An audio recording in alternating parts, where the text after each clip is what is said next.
স্বামী বিদেশ থেকে আসবে বলে 2 দিন আগে থেকে বাড়ি পরিষ্কার করার কাজে হাত দিয়েছে বেলা। শাশুড়ির রুম পরিষ্কার করার সময় শাশুড়ির গলা শুনে কাজ থামিয়ে কথা শোনার চেষ্টা করে। ধ্রুব নাকি গতকাল আইছে বিদেশ থেকে, ও এখনো বাড়িতে আইলো না, বাড়িত কয়ও নাই।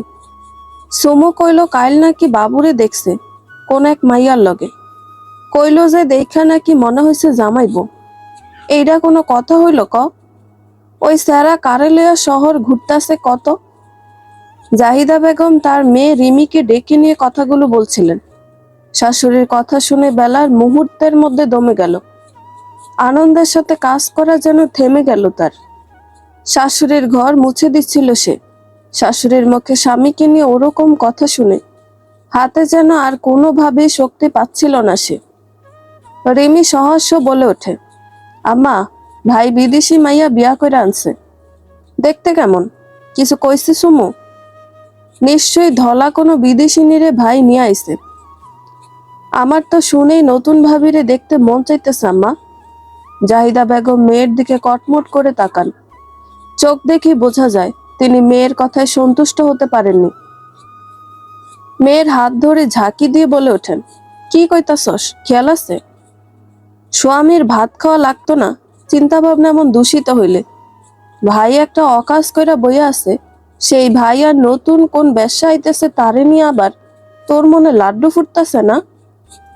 রিমি মায়ের কাছে থেকে নিজের হাত ছাড়িয়ে নিয়ে বিছানায় এসে বসে বিলম্ব না করে বলে ওঠে, তোমার ছেলের বউরে দেখছো, খেয়াল করছো চেহারা কেমন হয়ে গেছে? আর আমার ভাই, কি তার গায়ের রং, কি তার হাইট, চেহারা। তোমার কি মনে হয় আমার ভাই এই মহিলার সাথে থাকবে? জীবনেও না। সুমুর দেখা যদি সত্যি হয় তাইলে আমি হেব্বি খুশি। বিদেশি ভাবি আইব, পাড়া মহল্লার লোকজন দেখতে আইব। আহা আহা। বেলা আর বসে থাকতে পারলো না, উঠে দাঁড়িয়ে কাঁপা কাঁপা গলায় বলল, আমার চেহারা এমনিতে নষ্ট হয় নাই রিমি। 3 বেলা মাটির চুলায় রান্না করা, বাড়িঘর পরিষ্কার রাখা, বাড়িতে ছেলে মানুষ না থাকায় বাজারটাও করতে হয়। আমার শাড়ি, জামা কাপড় প্রতি 1 সপ্তাহ অন্তর অন্তর আমার ধুয়ে দিতে হয়। কোনোদিন তো তোমারটাও ধুইতে হয়। সকালে শুধু নামাজটা পড়ি, তারপর তো দম ফেলার সময়টাও পাই না। গরুর দেখাশোনা করতে হয়। তোমাদের জন্য, এই সংসারের জন্য আমি আমার পড়াশোনাটাও শেষ করতে পারিনি। হাত লাগাও কোনো কাজে, সারাদিন তো ফোনটা নিয়ে পড়ে থাকো। বেলার কথা শুনে পিছনে ঘুরে তাকায় রিমি, বসা থেকে উঠে দাঁড়ায়। জাহিদা বেগম অসহায় চোখে বেলাকে দেখছে। তিনি বেশ বুঝতে পারছেন মেয়েটা সব কথা শুনেছে, কিন্তু সে যে রুমে ছিল এটা তিনি বুঝতে পারেননি। বেলা আবার বলে ওঠে, তোমার ভাইয়া যদি সত্যি বিয়ে করে না, আমি এবারই আজই ছাড়ব, ত্যাগ করব তোমার ভাইকে। রিমি তাচ্ছিল্যের হাসি হাসে, সহস্য মুখে বলে, কোথায় যাবেন শুনি? সৎ ভাইয়ের সংসারে? আপনাকে বাড়িতে নিয়ে যাওয়ার জন্য তারা বসে আছে, দেখুন গিয়ে। জাহিদা বেগম মেয়ের দিকে তেড়ে আসেন।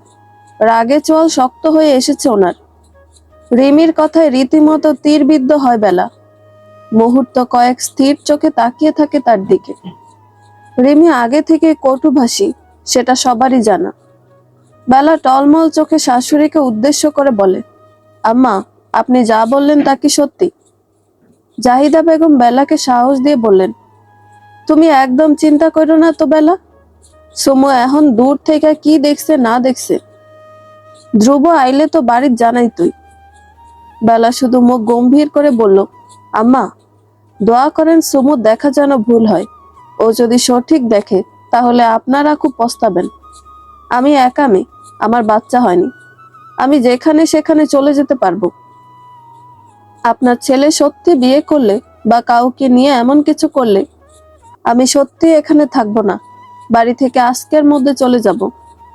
আপনার মেয়ে যদি ভাবে আমার যাওয়ার কোনো জায়গা নেই, তাহলে আপনার মেয়ে ভুল ভাবছে। রিমি তাচ্ছিল্যের সাথে বলে, পুরুষ মানুষ রাগ করে বাড়ি থেকে বের হইলে হয় রাজা, আর মেয়ে মানুষ রাগ করে বাড়ি থেকে বের হইলে হয় বেশ্যা। আপনার কপালেও ওটা আছে। বেলা সহ্য করতে না পেরে এগিয়ে গিয়ে রিমির গালে সজোরে চর বসিয়ে দেয়। দাঁতে দাঁত চেপে বলে, আমার যাওয়ার জায়গা আছে। পতিতাপল্লীতে যাওয়ার প্রয়োজন হবে না। নিজের ব্যবহার আচরণ ভালো করো, মস্তিষ্কের অসুখ সারাও, নইলে তোমার আরো অনেক জায়গায় যেতে হতে পারে। জাহিদা বেগম মেয়েকে শাসন করতে থাকেন। বেলা সেদিকে পাত্তা না দিয়ে রুম থেকে বেরিয়ে যায়। মিনিট 10 কিসের থেকে কি হয়ে গেল সবকিছু অচেনা লাগছে বেলার কাছে। বিকেল 4টা। বেলা তার রুমটা ফুলের দোকান থেকে কিনে আনা ফুল দিয়ে ঘর সাজিয়েছে। কিছুক্ষণ আগে সে গোসল দিয়ে নামাজটা শেষ করে খাবার টেবিল থেকে খাবার নিয়ে রুমে এসেছে। মাথায় তখনও তোয়ালে জড়ানো, চুলটা ভালোভাবে মুছে খেতে বসে সে। 2-3 বার খাবার মুখে নিতেই রিমি এসে হাজির হয়। রুমের এপাশ থেকে ওপাশ চোখ বুলিয়ে নিয়ে এগিয়ে এসে বলে, সতীনের জন্য বাসর সাজালেন নাকি বড় ভাবি? বেলা আগ্রহে বলে, হ্যাঁ, সতীন আসছে, তার জন্য বাসর সাজাবো না? ননদ হয়ে তো কোনো কাজের কাজই করলা না, সব আমারই করতে হলো।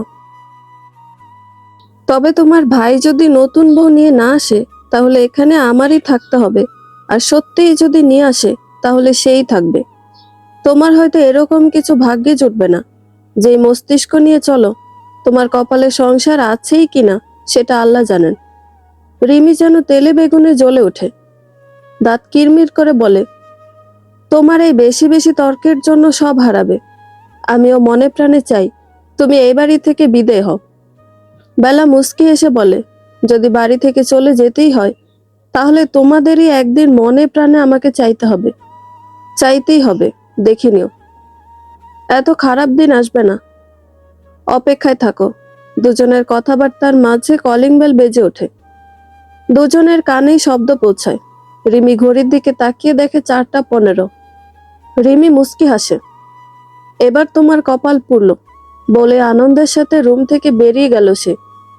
বেলা খাবারের প্লেটটা নিয়ে বাহিরে এসে খাবার টেবিলে সেটা রেখে হাতটা ধুয়ে তাড়াতাড়ি বাহিরে দরজার দিকে যেতে থাকে। দরজার কাছাকাছি যেতেই দেখে বাহিরের উঠোনে ভিড় জমেছে। বেলার বুক যেন ভার হতে থাকে। বাহিরে কথাবার্তা আবছা আবছা কানে আসছে। যতটুকু বোঝা যাচ্ছে শাশুড়ির কথাটা মিথ্যে নয়। বেলা 1 পা 2 পা করে এগুতে থাকে। তাকে দেখে সবাই তার দিকে ভূত দেখার মতো তাকিয়ে আছে। বেলা এদিক ওদিক সবাইকে তাকিয়ে দেখে তাদের উপেক্ষা করে ধ্রুবর সামনে গিয়ে দাঁড়ায়। ধ্রুবর পাশে লাল শাড়ি পরিহিতা এক রমণী দাঁড়িয়ে, গায়ের রং যেন ধবধবে সাদা। বেলার চোখ টলমল করছে। শেষমেশ তার ভয়টাই সত্যি হলো। বরের পাশে লাল শাড়িতে নতুন বউকে দেখে ভাঙা ভাঙা গলায় বেলা বলে ওঠে, আমার জামাই আমার জন্য বিদেশ থেকে সতীন নিয়ে আসছে। বেলার কথায় ধ্রুবর মুখটা যেন চুপসে গেল। পাশে দাঁড়ানো নতুন বউয়ের দিকে একবার আর বেলার দিকে একবার করে তাকাচ্ছে সে। নতুন বউ লিলি পাশে থেকে বলে ওঠে, কে উনি? ধ্রুব বউয়ের হাত ধরে বলে, বাড়ির মধ্যে চলো, একটু বিশ্রাম নাও, তারপর সবকিছু বলছি। বাড়ির বাহিরের উঠোনে মানুষ দিয়ে ভর্তি। সবার সামনে থেকে ধ্রুব তার নতুন স্ত্রী লিলির হাত ধরে বাড়ির মধ্যে থেকে নিয়ে যেতে থাকে। দুজনকে বলে তাদের ব্যাগগুলো বাড়ির ভেতরে নিয়ে যেতে। সবাই বেলাকে দেখছে আর নিজেদের মধ্যে ঘটে যাওয়া ঘটনা নিয়ে বলাবলি করছে। এদিকে নিজের স্বামী অন্য একটা মেয়ের হাত ধরে বাড়িতে নিয়ে যাচ্ছে, সেটা বেলা তাকিয়ে তাকিয়ে দেখতে হচ্ছে। বুকের ভেতর ঝড় শুরু হয়েছে তার। পাশে থেকে একজন বলে উঠল, নিজের স্বামীকে ধরে রাখতে পারলে না, কেমন বউ তুমি? সারা দিন রাত সংসারের পিছনে সময় দিয়েছ, কিছু সময় যদি স্বামীরই দিতে তাহলে আর এরকম হতো না। কথাটা শুনে যেন বুকের ভেতর মোচড় দিয়ে ওঠে বেলার। পিছন ফিরে তাকিয়ে বলে ওঠে, সে আমাকে ঠকিয়ে অন্য কাউকে বিয়ে করেছে, এটাও আমার দোষ? মেয়ে হয়ে মেয়ে মানুষের ভুল ধরতে এত মরিয়া কেন আপনারা?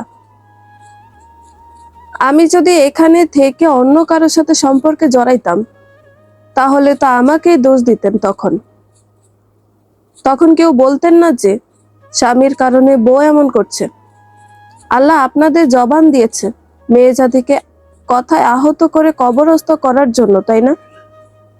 স্বামী বিয়ে করে নিয়েছে, এ সময় আগের স্ত্রীর মনের অবস্থা কেমন হতে পারে বুঝতে পারেন না আপনারা? আপনাদের মতো পাশের বাড়ির আন্টিরা রেডি থাকেন কখন কোথায় কি ঘটবে, আর আপনাদের জবান ছাড়বেন, ননস্টপ বকে চলবেন। বয়স হচ্ছে, ভালো হয়ে যান, ব্রেনকে কিছু খাইতে দেন। এরকম নারী বিমুখী হইলে শেষ বয়সে পস্তাতে হবে। নিরপেক্ষ হতে শিখুন, যেটা ভুল সেটাকে ভুল বলুন। বেলার এতগুলো কথা শুনে মহিলা রাগে চোয়াল শক্ত করে বলে ওঠে, মুখ থেকে এরকম কথা বের হইলে জামাই টিকবে কিভাবে? ধ্রুব তো মনে হয় এমনিতে আর বিয়ে করে নাই, তোমার এই মুখের জন্য বিয়ে করছে। শুনেছি আপনিও ডিভোর্সি, আপনি জামাই টিকিয়ে রাখতে পারেন নাই কেন? আমি আর আপনি একই ধরনের হলাম না? মহিলার কোনো কথা খুঁজে পায় না বলার জন্য। বেলার কথা না বাড়িয়ে সেখান থেকে চলে আসে, বড় উঠোন পেরিয়ে বাড়ির সদর দরজা দিয়ে ভেতরে প্রবেশ করে। বারান্দায় দুজন চেয়ারে বসে আছে। জাহিদা বেগম বেলার ঘর লক করে রেখেছে, চাবি তার হাতের মুঠোয় শক্ত করে মুষ্টি করে রাখা। ছেলেকে কথা শুনিয়ে যাচ্ছেন তিনি। নতুন বউ চুপচাপ বসে আছে, পাশে থেকে রিমি মাকে চুপ করতে বলছে বারবার। বেলা ধীর পায়ে অচেতন কোনো মানুষের মতো হেঁটে আসছে, নীরব তার চাহনি। ধ্রুবর দিকে তাকিয়ে সেদিকে এগিয়ে এসে দাঁড়ায়। জাহিদা বেগম বেলার কাছে এসে বলে, আমি তোমার রুমে ওদের কিছুতেই ঢুকতে দেব না বেলা। ওই রুমে এই বাড়ি করার পর তোমার জন্য বরাদ্দ করা হয়েছিল। এই মেয়ে ওই রুমটায় কিছুতেই যাবে না। শুধু ওই রুম কেন, আমি ওদের দুজনকে এই বাড়িতেই রাখবো না। এই বাড়ির প্রতিটা কোনায় ইটে তোমার গায়ের গন্ধ লেগে আছে। এই বাড়িটা তোমার পরিশ্রমের ফল। আমি এই অনাচার কিছুতেই হতে দেব না মা। জাহিদা বেগম কান্না করে ফেলেন, গাল বেয়ে চোখের পানি ঝরছে। কান্নায় যেন রাগ তার কয়েক গুণ বেড়ে যায়। ছেলের দিকে তেড়ে গিয়ে তার দুই গালে বিরামহীন চড় দিতে থাকে। রিমি গিয়ে মাকে ছাড়িয়ে নিয়ে গিয়ে দূরে দাঁড়ায়। বেলা নির্জীব গলায় বলে ওঠে, স্বামীটাই তো আজ অন্য কারো হয়ে গেছে আম্মা। বেলার কথা শুনে ধ্রুব তার দিকে তাকাতেই বেলার চোখে চোখ পড়ে যায়। বেলা চোখ নামিয়ে নেয়, সিদ্ধান্ত নেয় ভেতরে ভেতরে মরে গেল চোখের পানি সে কাউকে দেখাবে না। সে দুর্বল হয়েছে, এটা কেউ আন্দাজ করতে পারলে তাকে বারবার আহত করবে। বেলা তাচ্ছিলের হাসি এসে আবারও বলে ওঠে, স্বামী আজ একেবারে দান করে দেব। বর যেহেতু দিয়েই দেব, ঘর দিতে আর কি সমস্যা? বেলা তার ঘরের দিকে পা বাড়ায়। দরজা খুলতে গিয়ে দেখে সেটা লক করা হয়েছে। সে বুঝতে পারে এ কাজ জাহিদা বেগম ছাড়া আর কারো না। এই একটা মানুষই হয়তো সারা জীবন তার হয়ে থেকে যাবে, কিন্তু সে আর কাউকেই তার জীবনে রাখতে পারবে না। বেলা তার শাশুড়ির কাছে গিয়ে তার রুমের চাবি চায়। জাহিদা বেগম ভাবেন বেলা হয়তো ওদের দুজনকে তার রুমে পাঠাবে, তাই তিনি চাবি দিতে নারাজ। বেলা সহসা মৃদু গলায় বলে, আম্মা, আমার ঘরে আমি যাব, আমাকে চাবি দিবেন না? জাহিদা বেগম সপ্রসন্ন দৃষ্টিতে বেলার দিকে তাকায়, বলে, তুমি নিজের জন্য চাইছো? হ্যাঁ আম্মা, আমি কি এখানে দাঁড়িয়ে দাঁড়িয়ে ওদের নাটক দেখবো নাকি?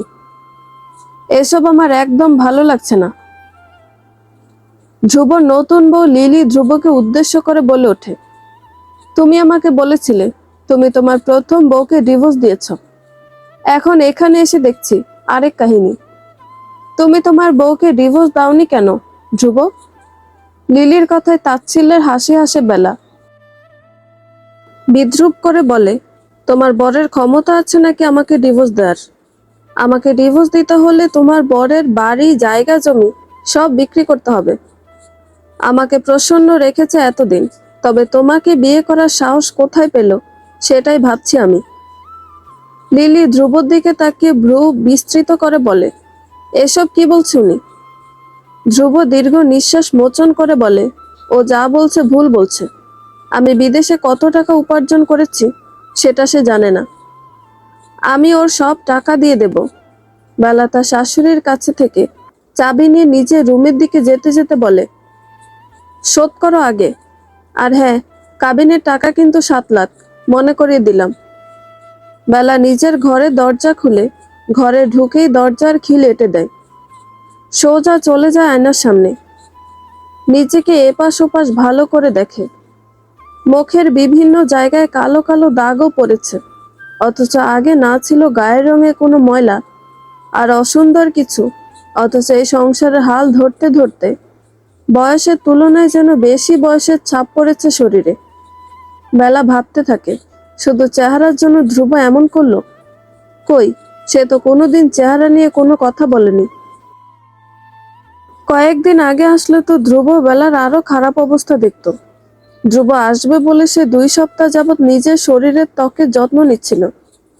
তার সবটা ছিল শুধুমাত্র তার স্বামীর জন্য। অথচ কি থেকে কি হয়ে গেল। বেলা খেয়াল করে, কষ্টগুলো বুকে চেপে বসায়। কষ্টের লক্ষণ হিসেবে চোখ দুটো টলটল করছে। সে বারবার চোখের পাতা ফেলে চোখের পানি স্বাভাবিক করে নেয়। তার চোখের জল আর টলমল অবস্থা নেই। নিজেই নিজেকে বলতে থাকে, বেলা, তুই হেরে যাওয়ার জন্য জন্মাসনি। তুই একা থাকাকালীনও কাঁদবি না।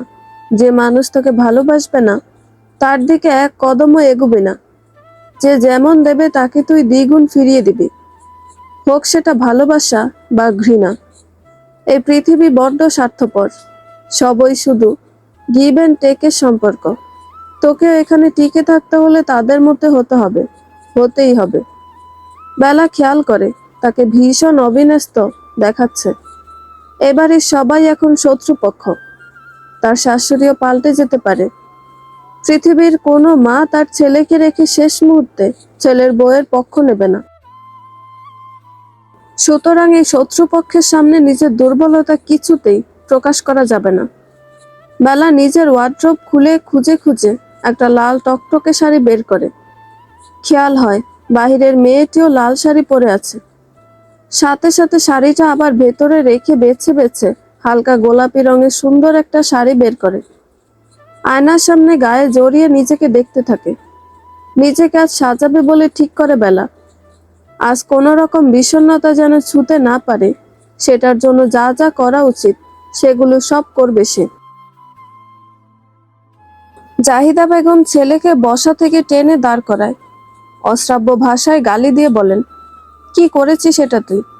যে পাত্রে খাবার খাইলি ওই পাত্র ফুটো করলি? আম্মা, আমি লিলিকে ভালোবাসি। এসব কথা আমার শুনতে একদম ইচ্ছে করছে না। বেলা আমার থেকে 12 লাখ পাবে আর কাবিনের 7 লাখ। আমি আজই ওকে দিয়ে দেব, আর আজই আমি ওকে তালাক দেব, সংক্ষেপে বলল ধ্রুব। জাহিদা বেগম বলে ওঠেন, ওই মেয়ে বিয়ের 5টা বছর এ বাড়িতে সংসার টেনেছে, তুই শুধু মাসের টাকা দিয়ে শেষ। আমি আমার অসুখের জন্য কাজ করতে পারি না। বেলা সবকিছু নিজের হাতে সামলেছে এতদিন। মেয়েটার 18 বছর হতে না হতে তোর হাত ধরে এ বাড়িতে এসেছিল, তাকে এভাবে ঠকাতে পারলি? ধ্রুবকে কিছু বলতে না দিয়ে লিলি নিজেই বলে ওঠে, মা, আপনার ছেলের ভালো দেখছেন না কেন? ওই মেয়ের দিকে এত দেখছেন কেন? আমরা একে অপরকে ভালোবাসি। আমি এখানে সংসার করতে এসেছি, নাটক দেখতে আসিনি। প্রয়োজনে কাবিনের 7 লাখ টাকা আমি দিয়ে দেব। জাহিদা বেগম লিলির দিকে চোখ বড় করে তাকায়। ধমকের সুরে বলে, তুমি চুপ করো মেয়ে। তোমার বিবেকে বাঁধলো না মেয়ে হয়ে মেয়ে সংসার ভাঙতে? কোনো যাচাই বাছাই না করে একজনের সাথে নাচতে নাচতে চলে এলে। মায়ের কথা শুনে রিমি বলে ওঠে, আম্মা, আমি এতক্ষণ চুপ করেছিলাম, তুমি অতিরিক্ত করছো কিন্তু। নতুন ভাবিকে তুমি এভাবে বলতে পারো না। তারা দুজন দুজনকে ভালোবেসে বিয়ে করেছে।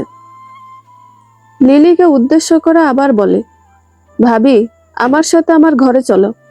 এখানে কতক্ষণ বসে থাকবে? জাহিদা বেগম বিলম্ব না করে হিংসাত্মক ভঙ্গিতে রিমির উদ্দেশ্যে বলে ওঠেন, তুই আমার সামনে থেকে যা, তোর মুখ আমার দেখতে মন চাইছে না। বেলা আয়নার সামনে দাঁড়িয়ে নিজেকে দেখে যাচ্ছে। নিজের চোখে নিজেকে অপসরী লাগছে, অথচ তার স্বামী কিনা অন্য একজনকে। আর ভাবতে পারে না সে। বিছানা থেকে নিজের মোবাইলটা নিয়ে সোজা মেসেঞ্জারে চলে যায়। মেসেঞ্জার ঘেটে আধার নাম দেয়, একজনের ইনবক্সে চলে যায়। দেরি না করে অডিও কল দেয় সে। অনেকদিন মানুষটার সাথে কথা হয় না তার, কিছু মুহূর্তের মধ্যেই কল রিসিভ হয়ে যায়। আমার স্বামী আমার জন্য সতীন নিয়ে আসছে জানো। আমি আমার পুরুষটাকেও মায়া বাঁধতে পারলাম না। আমি আর কত হারাবো বলতে পারো। কল রিসিভ হতেই বেলা সাথে সাথে বলে ওঠে। ওপাশের ব্যক্তি তখনও নীরব। তিনি হয়তো বলার মতো কিছুই খুঁজে পাচ্ছেন না। এ সময় যে মেয়েটা সংসার ভাঙনের পথে, সেই মেয়েটাকে কি বলে সান্ত্বনা দেওয়া উচিত সেটা ওপাশের ব্যক্তির জানা নেই। বেলা আবার বলে ওঠে, আমি সতীনের সাথে সংসার করব না ভাইয়া। তুমি আমাকে এখান থেকে প্লিজ নিয়ে যাও। ওরা ভাবছে আমার যাওয়ার জায়গা নেই। আমার সৎ ভাই ছাড়া কেউ নেই, তাই ওরা আমার সাথে এরকম করতে পারছে। ভাইয়া আমি আর একটা মুহূর্ত এখানে থাকতে পারছি না। এদের মাঝে আমার দম বন্ধ হয়ে আসছে জানো। আমি এখানে 5টা বছর গাধার খাটুনি খেটেছি, শুধুমাত্র একটু ভালোবাসা পাওয়ার জন্য, কিন্তু সেটাও পেলাম না। ওপাশ থেকে ভারী গলায় পুরুষটি বলে ওঠে, আমি দেশে এসেছি গতকাল। সবকিছু ঠিকঠাক থাকলে আগামীকাল দেখা করতে চেয়েছিলাম, কিন্তু এভাবে দেখা করতে হবে ভাবিনি। তুমি কি নিজের জীবন নিয়ে যা করতে চাইছো সেটাই করবে? আমি তোমাকে কোনো কিছুতে বাধা দেব না। আমার মনে হয় তুমি সঠিক সিদ্ধান্ত নিতে পেরেছ। পৃথিবীতে ভালোবাসার চেয়ে মূল্যবান জিনিস হচ্ছে সম্মান। বেলা ভাইয়ের সাথে আর নিজেকে শক্ত রাখতে পারে না। বারবার ভেঙে পড়ার পথে এগুচ্ছে সে ফুফিয়ে উঠলে ওপাশ থেকে কঠিন ব্যক্তিত্বের পুরুষটি আবার বলে ওঠে, ওয়াজিহা কাঁদবে না, একদম কাঁদবে না। এরকম শিক্ষা আমি তোমাকে দেইনি। আমি তোমার বড় ভাই, তোমার পাশে আছি। আমি এক্ষুনি বাসা থেকে বের হচ্ছি। তুমি শুধু তোমার বাসার লোকেশন আমাকে দিতে থাকবে। বেলা নিজেকে শান্ত করে বলে ওঠে, কিন্তু ভাইয়া তুমি এখানে আসলে যদি কিছু হয়? তোমার কি মনে হয় আমি কোনো রকম ব্যবস্থা না করে দেশে এসেছি? তোমার ভাই কাঁচা খেলোয়াড় নয় ওয়াজিহা। হঠাৎ দরজায় নক করার শব্দ পেয়ে বেলা বলে ওঠে, ভাইয়া কেউ দরজা ধাক্কা দিচ্ছে। আদেশ করার ভঙ্গিতে ওপাশ থেকে জবাব আসে, তোমার মূল্য তুমি বুঝতে পেরেছ? একটা পুরুষ তার প্রথম স্ত্রীকে কখন না জানিয়ে বিয়ে করে। প্রথম স্ত্রীর মর্যাদা তার কাছে কতটুকু হলে এমন করতে পারে মাথায় রেখো। তোমাকে হয়তো কেউ অনেক কিছু বোঝাতে আসবে, কিন্তু বাস্তবতা তোমাকে মাথায় রাখতে হবে। সিদ্ধান্ত থেকে নড়া যাবে না। আমি তোমার বোন, কিচ্ছু ভুলবো না আমি। তুমি প্লিজ আমাকে এখান থেকে নিয়ে যাও। আমি আসছি ওয়াজিহা, জাস্ট 2.5 ঘন্টা। অপেক্ষা করছি ভাইয়া। ফোন কেটে বেলা গিয়ে দরজা খুলে দেয়। দরজার ওপাশে তার শাশুড়ি আর ধ্রুব দাঁড়িয়ে আছে। দুজনকে একসাথে দেখে বেলা বেশ বুঝতে পারে এবার তাকে অনেক কিছু হয়তো বোঝাতে হবে। বেলা নিজেকে শক্তপোক্ত ভাবে তৈরি করে নেয়, হিসেব করে নেয়। 12 লাখ যোগ 7 লাখ সমান 19 লাখ টাকা। এতগুলো টাকা দিতে না চেয়ে অনেক কিছুই হয়তো তাকে বোঝানো হবে এখন। দরজার ওপাশে দুজনই বেলার দিকে ভূত দেখার মতো তাকিয়ে আছে। তারা ভেবেছিল বেলাকে কান্নায় চোখ ফুলিয়ে ফেলা অবস্থায় দেখবে। বেলাকে এ অবস্থায় দেখবে সেটা কেউই কল্পনা করেনি। জাহিদা বেগম এবং ধ্রুব দুজন দুজনের দিকে একবার তাকিয়ে আবার বেলার দিকে তাকায়। জাহিদা বেগম নরম স্বরে বলেন, তুমি ঘরের খিল এঁটে এসব করতেছিলা? আমি ভাবছিলাম। বেলা চকিতে বলে ওঠে, কি ভাবছিলেন? কান্না করে করে মরে যাচ্ছি? আপনার ছেলে ওরকমও কেউ না আম্মা। বেলার কথায় ধ্রুবর মুখটা চুপসে যায়। আপাদমস্তক একবার দেখে নেয় বেলাকে, আমতা আমতা করে বলে, আমাকে কি ক্ষমা করে দেয়া যায় বেলা? আমি ভুল করে ফেলেছি, সেটা বুঝতে পারছি, কিন্তু এখন তো কিছু করার নেই। প্লিজ আমাকে মাফ করে দাও। আমি তোমাকে ছাড়তে পারবো না। তুমি প্লিজ একটাবার আমাকে সুযোগ দাও। লিলির থেকে তুমি বেশি প্রায়োরিটি পাবে, কথা দিলাম। জাহিদা বেগম ধ্রুবর হাত ধরে টেনে নিয়ে রুমে ঢুকে পড়েছে এতক্ষণে। তিনিও বলে ওঠেন, বলতে গেলে এবারই তোমার হাতে গড়ে উঠেছে। তুমি কেন এবারই ছেড়ে চলে যাবে? আগেও যেমন ছিলে এখনো তেমনই থাকবে। তোমার গুরুত্ব এক চুলও কমবে না। সবকিছু প্রয়োজনে তোমার কথা মতো চলবে। তুমি ডিভোর্সের কথা মাথায় এনো না মা। বেলা সবকিছু বুঝতে পারে। তার ভাবনা তাহলে সত্যি। মা ছেলে মিলে গিয়েছে এতক্ষণে। পৃথিবীর কোনো মাই অবিশ্বাস্য কিছু করে উঠতে পারলো না। নারীতে ঠিকই টান পড়লো, ছেলে বলে কথা। তার ছেলের হাসি হাসে বেলা। বেলাকে চুপ থাকতে দেখে জাহিদা বেগম ছেলেকে ধাক্কা দিয়ে ইশারায় কিছু বলেন। বেলা ঠিক বুঝতে পারে এখানে এখন মেলো ড্রামা চলতে শুরু করেছে। ধ্রুব বেলার দিকে এগিয়ে এসে হাত ধরবে, ঠিক তখনই সে তড়িৎ গতিতে পা থেকে স্লিপারটা খুলে হাতে নিয়ে দাঁত শক্ত করে বলে ওঠে, তোকে তো ইচ্ছে করছে এটা দিয়ে মারতে মারতে জাস্ট এটাই ছিঁড়ে ফেলি। তুই যদি আর এক পা আমার দিকে বাড়িয়েছিস, তোর পা আমি কেটে রেখে দেব। আমাকে এখনো চিনে উঠতে পারিসনি তোরা। যা, রুম থেকে বেরিয়ে যা এক্ষুনি। তোর এই ইবলিশ মার্কা চেহারা দেখলে আমার বমি আসছে। ধ্রুব করুণ স্বরে বলে ওঠে, বেলা প্লিজ একটাবারের জন্য আমাকে মাফ করে দাও। জাহিদা বেগমও বলে ওঠেন, বোমা একটাবার বাবুকে সুযোগ দিয়ে দেখো। আমি বলছি ও আর ভুল করবে না। বেলা তার শাশুড়ির কথা শুনে বলে, জানেন আম্মা, আমি আপনার কথা শুনে মোটেও অবাক হচ্ছি না। আপনি তো মা, ছেলের পক্ষ অবশ্যই নিবেন। তবে আম্মা, আপনার ছেলে কোনো ভুল করেনি। যা করেছে সেটা অন্যায়। অন্যায় শাস্তি ওকে পেতেই হবে। আমাকে পাওয়া তো দূরের কথা, আমার দিকে তাকানোর অধিকারটুকু আমি কেড়ে নেব আপনার ছেলের থেকে। বেলা এবার ধ্রুবর দিকে তাকিয়ে বলে, তোর কি মনে হয় তুই আমার যোগ্য? হা, আমি আমার ভাইয়ের কথা রাখতে তোকে বিয়ে করেছিলাম। সাধারণ একটা মেয়ের মতো এখানে 5টা বছর ছিলাম। শুধু এখানে কেন, সৎ ভাইয়ের বাড়ি লাঠিচাটা খেয়েও বুদ্ধির পর 8 বছর ছিলাম। আমাকে যতটা সাধারণ দুর্বল তোরা ভেবেছিস, ততটা আমি নই। ধারের টাকা আর কাবিনের টাকা দিতে বুকে ব্যথা করছে, তাই তো এখানে এসেছিস। আমাকে নির্বোধ ভেবে এরকম ভুল আর করবি না। 19 লাখ টাকা উপার্জন করতে তোর 5 বছর লেগেছে। একসাথে হয়তো আজই দেখবি। এর আগে তো মুরদ হয়নি বাপের জন্মে। তুই আমাকে ডিজার্ভই করিস না। জাহিদা বেগম আর ধ্রুবর মুখে আর কোনো কথা নেই, তবে ধ্রুব তার মায়ের দিকে তাকিয়ে রাগে ফুঁসছে। সে মোটেও বেলার সামনে আসতে চায়নি। সে আন্দাজ করেছিল এরকম কিছুই হবে। বেলা খুব জেদি মেয়ে, সেটা ধ্রুব আগে থেকেই জানে। মায়ের জোরাজুরিতে এখানে আসতে হয়েছিল তার। এখানে এভাবে দাঁড়িয়ে থাকা কঠিন হয়ে পড়ছে তার কাছে। বেলা দুজনকে চুপ থাকতে দেখে বলে ওঠে, এখন আপনারা যেতে পারেন। টাকার ব্যবস্থা করুন, সাথে তালাকেরও।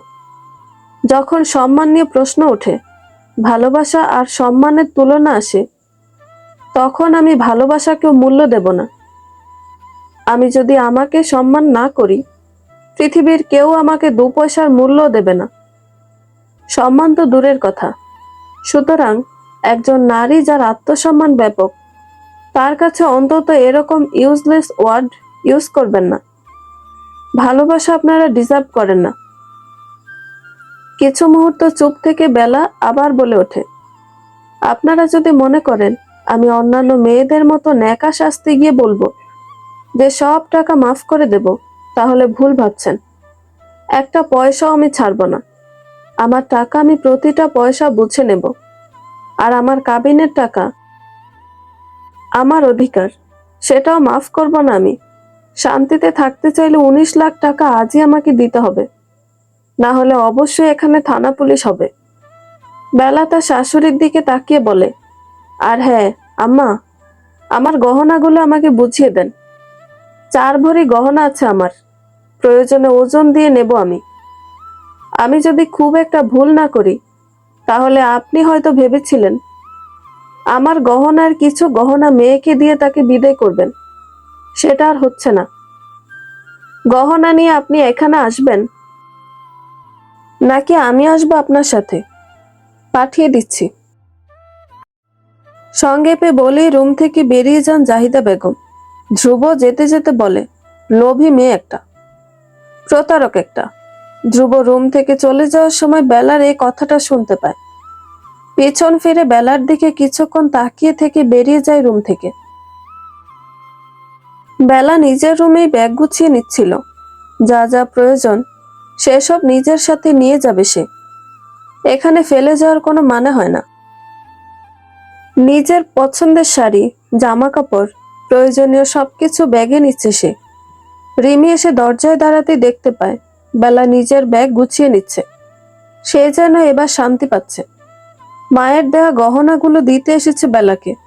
এখানে এসে চক্ষু শীতল করা জিনিস দেখবে সেটা সে ভাবতেই পারেনি। গহনাগুলো নিয়ে বেলার কাছে আস্তে আস্তে বলে, নাও নাও, ব্যাগ গুছিয়ে নাও। এ বাড়িতে তোমার আয়ু তো বেশি সময়ের না। দেখো বাহিরে গিয়ে আমার ভাইয়ের মতো কেউ কপালে জোটে কিনা। রিমির ঠেস দিয়ে কথা বলার অভ্যাস, সেটা বেলা জানে। রিমির হাত থেকে গহনাগুলো নিয়ে বিছানায় ছড়িয়ে সেগুলো দেখতে থাকে। গহনাগুলো দেখিয়ে বলে, আমার চিন্তা তোমার করতে হবে না। তোমার ভাইয়ের মতো দুশ্চরিত্র পুরুষ মানুষ চাইও না। দেখো এখানের কোনো গহনা পছন্দ হয় কিনা। নিজের বিয়েতে তো মনে হয় না তোমার নতুন ভাবে কিছু দেবে। এখান থেকে দু একটা নাও। আমি আবার এতটাও কার্পণ্য করব না। রিমি মুখ বাঁকিয়ে বলে, তুমি যে ব্যাগ গুছিয়ে নিচ্ছ, তুমি কোথায় যাবে? আমার ভাইয়ের অবর্তমানে কোন নাগর জুটিয়েছ নাকি? তোমার ভাইয়ের মতো আমার চরিত্র খারাপ না। তোমার ভাইয়ের মতো আমি কাউকে ঠকাচ্ছিও না। আমাদের চোখের আড়ালে কি কি করেছ সেটা তো তুমিই জানো। খুঁটিয়ে দেখলে হয়তো কেঁচো খুঁড়তে কেউটে বেরিয়ে আসবে। দেখা যাবে নাগর ঠিকই জুটিয়েছ। বেলা রিমির গালে আবারও থাপ্পড় দেওয়ার ভয় দেখিয়ে বলে, আমার চরিত্রের দিকে আঙুল তোলার আগে নিজের দিকে দেখো। তোমার ভাই বউ রেখে আরেকটা বিয়ে করেছে, সেদিকে দেখো। যেখানে কিছু নেই সেখানে দ্বিতীয়বার কাদা ছোড়াছড়ি করবে না। চলে যাওয়ার আগে পিটিয়ে সোজা করে দিয়ে যাব, বলে দিলাম। যাও, রুম থেকে বেরো। নোংরা মস্তিষ্ক নিয়ে একদম আমার সামনে আসবে না। আমার ব্যাপারে যদি মানুষের সামনে আবার নাক গলিয়েছ, নাকের বদলে গলা কেটে রেখে দেব। আমাকে তুমি এখনো চেনোনি। নতুন ভাবের খাতির যত্ন করো, যাও যাও, বেরো। তোমার খারাপ সময় শুরু হয়েছে, অপেক্ষা করো শুধু। তোমাকে বাড়ি থেকে বের করে দিয়ে তারপর আমার শান্তি হবে। বাড়ি থেকে বের করে দেওয়ার সুযোগ পাবে না। আমাকে বাড়ি থেকে বের করে দেওয়ার যোগ্যতাও তোমার নেই। আমি নিজেই চলে যাব। এই কারাগারে থাকার একটু ইচ্ছা আমার নেই। রিমি আর কোনো কথা না বলে মুখ বাঁকিয়ে সেখান থেকে চলে যায়। বেলার এসবে হয়তো খারাপ লাগার কথা, তবু মোটেও খারাপ লাগছে না তার। যেখানে তার বর নিজেই সবচেয়ে খারাপটুকু করে ফেলেছে, সেখানে পৃথিবীর সবাই যত খারাপই করুক না কেন, সেটা বেলার কাছে তুচ্ছ। দীর্ঘ নিঃশ্বাস ফেলে সে। 5টা বছর সবকিছু মেনে নিয়ে যার সাথে সংসার করার স্বপ্ন দেখলো, সেই মানুষটা এত বাজেভাবে ঠকালো। অন্য কাউকে ভালো লেগে গেলে বুঝি বিবেক হারিয়ে ফেলে মানুষ। রিমি নিজের রুমে গিয়ে দেখে লিলি একা একা রুমে বসে আছে। হাতে ফোন নিয়ে হয়তো ফেসবুক স্ক্রল করছে। রিমিকে দেখে ফোনটা বিছানায় রেখে তার কাছে আসতে বলে। রিমি গিয়ে বিছানায় লিলির পাশে বসে। স্মিথ হেসে বলে, আপনার সাথে কথাই হলো না ভাবি। লিলি হেসে বলে, এই যে এখন গল্প করব। তোমার নাম তো রিমি, তাই না? তোমার ভাইয়া তোমার কথা অনেক বলে। তুমি আমার সাথে তুমি করে বলতে পারো। ভাইয়া আমার কথা বলেছে? নড়ে চড়ে বসে রিমি। আগের মতো হেসে জিজ্ঞেস করে, আচ্ছা তোমাদের সম্পর্কটা হলো কিভাবে বলো তো? ভাইয়া যে বিয়ে করেছে সেটা আমরা কেউই জানি না। আমাদের পাশের বাসায় এক মেয়ে আছে, নাম সুমু। সুমু ঢাকায় পড়াশোনা করে। তোমাদের সেই দেখেছিল, বাসায় এসে জানিয়েছে। লিলি বেশ আগ্রহের সাথে বলে, তোমার ভাইয়া আর আমি এক জায়গাতে জব করতাম। ওখান থেকে ভালো লাগা আর তারপর ভালোবাসা। আমরা বিয়ে করেছি, বছর খানেক হয়েছে। সবকিছু ঠিকঠাকই চলছিল। তারপর ওর দেশে আসার কথা শুনে আমিও চলে আসার সিদ্ধান্ত নিই। আর কতদিন বিদেশে থাকবো? ভাবলাম এবার আমি একটু সংসারে মন দিই। মাসখানেক আগে জানতে পেরেছি তোমার ভাইয়া আগে থেকে বিবাহিত ছিল, মানে আমি তার দ্বিতীয় পক্ষের স্ত্রী। তোমার ভাইয়ার সাথে খুব ঝামেলা হয়েছে কিছুদিন, তারপর ভেবে দেখলাম প্রথম বউ নিয়ে সে হয়তো সুখী না, তাই আমাকে বিয়ে করেছে। ডিভোর্স দিতে বলার পর বলল সে নাকি ফোনে তালাক দিয়েছে, কয়েকজনকে সাক্ষী রেখে। অথচ এখানে এসে অন্য ঘটনা দেখছি। দোয়া করি তোমরা দুজন সব বাধা পেরিয়ে খুব তাড়াতাড়ি এক হও। রিমি কিছু মুহূর্ত চুপ থেকে আবার বলে ওঠে, আমার চিন্তা হচ্ছে ওই মেয়ে যদি এবারই না ছাড়ে, তোমাদের যদি এক হতে না দেয়। ওকে আমার একটুও পছন্দ না, সবসময় টাকার গরম, কথায় কি বিশ্রী তেজ। আমি তোমাদের বিয়েতে খুশি হয়েছি দেখে আমাকে সকালে থাপ্পড় দিয়েছে। লিলি অবাক হওয়ার ভঙ্গিতে বলে ওঠে, কি তোমার গায়ে হাত তুলেছে? কিছু বলতে পারলে না? আমি হলে ওই হাত ভেঙে গুড়িয়ে দিতাম। তোমার মতো হতে পারলে বেশ হতো। আচ্ছা শোনো, ভাইয়া কোথায়? ওর যাওয়ার ব্যবস্থা কেন করছে না? লিলি বাঁকা ঠোঁটে হেসে বলে, তোমার কি মনে হয় আমি শুধু শুধু এখানে বসে আছি? তোমার ভাই টাকার ব্যবস্থা করতে গেছে, লোকও আজই ডাকবে। আজই সব ঝামেলা শেষ করব আমি। আচ্ছা একটা কথা। হ্যাঁ বলো। তোমার ভাইয়া যে তার প্রথম বইয়ের থেকে টাকা নিয়েছে সেটা কেউ জানে? প্রমাণ না থাকলে শুধু কাবিনের টাকা দিয়ে বিদায় করা যেত। রিমি মুখ কালো করে বলে, এটাই তো হবে না ভাবি। ওই বহুত চালাক, টাকা দিয়ে ভাইয়া আম্মা আরো কয়েকজনকে দিয়ে সাক্ষী রেখে সিগনেচার করিয়ে নিয়েছে স্টাম্প পেপারে। রিমি ঠোঁট প্রশস্ত করে বলে, হারে হারে বুদ্ধি দেখছি। আচ্ছা, তোমার ভাইয়াকে 12 লাখ টাকা দিয়েছে, এত টাকা ও কোথায় পেয়েছে? মানে ওর বাপের বাড়িতে কে কে আছে? বাড়ি আবার আছে নাকি? আছে একটা সৎ ভাই, মা বেঁচে থাকতে বাপ আরেকটা বিয়ে করে সেই পক্ষের ছেলেটাই তার বউ বাচ্চা নিয়ে বাড়িতে থাকে। সৎ ভাইয়ের 4-5 বছরের ছোট। বিয়ের পর 2-1 বার ওই বাড়িতে গিয়েছে, তারপর আর যায়নি। ভাইয়ের বউ পছন্দ করে না। লিলি সপ্রশ্ন দৃষ্টিতে চেয়ে থেকে বলে, মা মারা গেছে? বাপ কোথায়? এই মহিলা ছোট থাকতেই মা মরে গেছে, বিয়ের আগে বাপটাও মরছে। সৎ মা অন্য জায়গায় বিয়ে করেছে। নিজের আর কোনো ভাই বোন নাই? সঠিক জানি না, এসব নিয়ে তেমন কিছু শুনিনি। একবার বোধহয় শুনেছিলাম তার একটা ভাই আছে, কোথায় আছে কেউ জানে না। ধরতে গেলে তার কেউই নেই। ও হ্যাঁ, ভাইয়ের কথা বলেছিল, দেশে থাকে না হয়তো, ছবি দেখেছিলাম একবার। ও আচ্ছা। লিলি নিজের ব্যাগ থেকে কিছু নিত্য ব্যবহার্য জিনিস বের করে রিমিকে দিয়ে বলে, এগুলো তোমার জন্য নিয়ে এসেছি আমি। আর শোনো, আম্মার জন্য এনেছি। আম্মা কি নেবে কোনো জিনিস আমার থেকে? নেবে না মানে? অবশ্যই নেবে। আম্মাও ঠিক বুঝতে পারছে এতক্ষণে তার ছেলের বড় বউ কি জিনিস। রিমি জিনিসগুলো নেড়ে চেড়ে দেখে আন্তরিকতার সঙ্গে বলে, ধন্যবাদ নতুন ভাবি।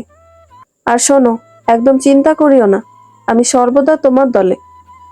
লিলি গিয়ে রিমির 2 হাত ধরে মৃদু গলায় বলে, আমার পাশে তো থাকতেই হবে, আমি বলে কথা। দুজনে একসঙ্গে হেসে ওঠে। সন্ধ্যা পেরিয়ে গেছে। বেলা মাগরিবের নামাজ আদায় করে কোরআন পড়ছে অনেকক্ষণ।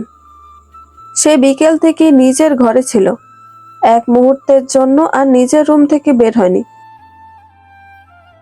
কুরআন আর জায়নামাজ তুলে রেখে ফোনটা নিয়ে বিছানায় গিয়ে শুয়ে শুয়ে চোখ বন্ধ করে সূরা আর রহমান তিলাওয়াত শুনতে থাকে। চোখ জ্বলছে তার, 2 চোখ দিয়ে পানি গড়িয়ে কানের কাছে গেলেই সেটা মুছে ফেলে। নিজেকে শক্ত রাখতে চেয়েও যেন ব্যর্থ হওয়ার পথে সে। স্বামী প্রথম বউ থাকা সত্ত্বেও দ্বিতীয় বিয়ে করেছে। প্রথম বউয়ের সামনের ঘরে দ্বিতীয় বউয়ের অবস্থান। বাড়ির মানুষগুলো সেখানে আড্ডা জমিয়েছে। এত কিছু হয়তো কোনো মেয়ের পক্ষে সহ্য করা সম্ভব কোনো ব্যাপার না। কারো উপস্থিতি টের পায় বেলা।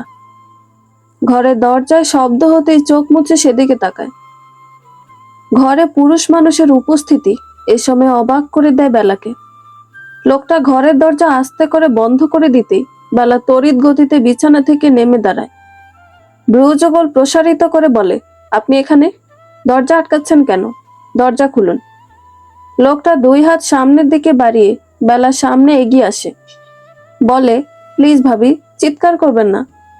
আমি আপনার সাথে কিছু কথা বলতে এসেছি। একটা মেয়ে রুমে একা আছে, সেখানে এসে দরজা বন্ধ করে আপনি কি বলতে এসেছেন? বলদ লাগে আমাকে? দরজা খুলেন বলছি। ভাবি, ভাবি প্লিজ আমার কথাটা শোনেন। আপনার তো ডিভোর্স হয়েই যাচ্ছে শুনলাম। আমি আপনাকে অনেক পছন্দ করি, সেটা তো জানেনই। এবার তো আমার আর আপনার মাঝে কোনো বাধা নাই।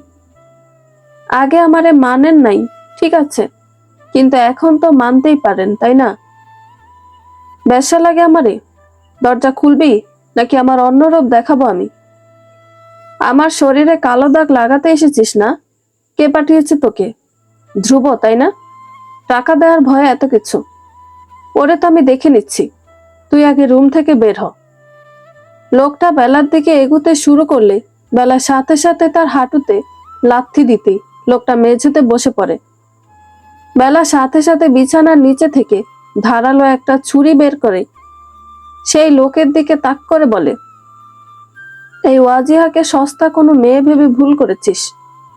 আমি আর 5টা মেয়ের মতো সস্তা কেউ নই। তোকে যদি আমি এখন খুনও করি, কোনো আদালত আমার একটা চুলও ছিঁড়তে পারবে না। এখন উঠে গিয়ে দরজা খুলবি।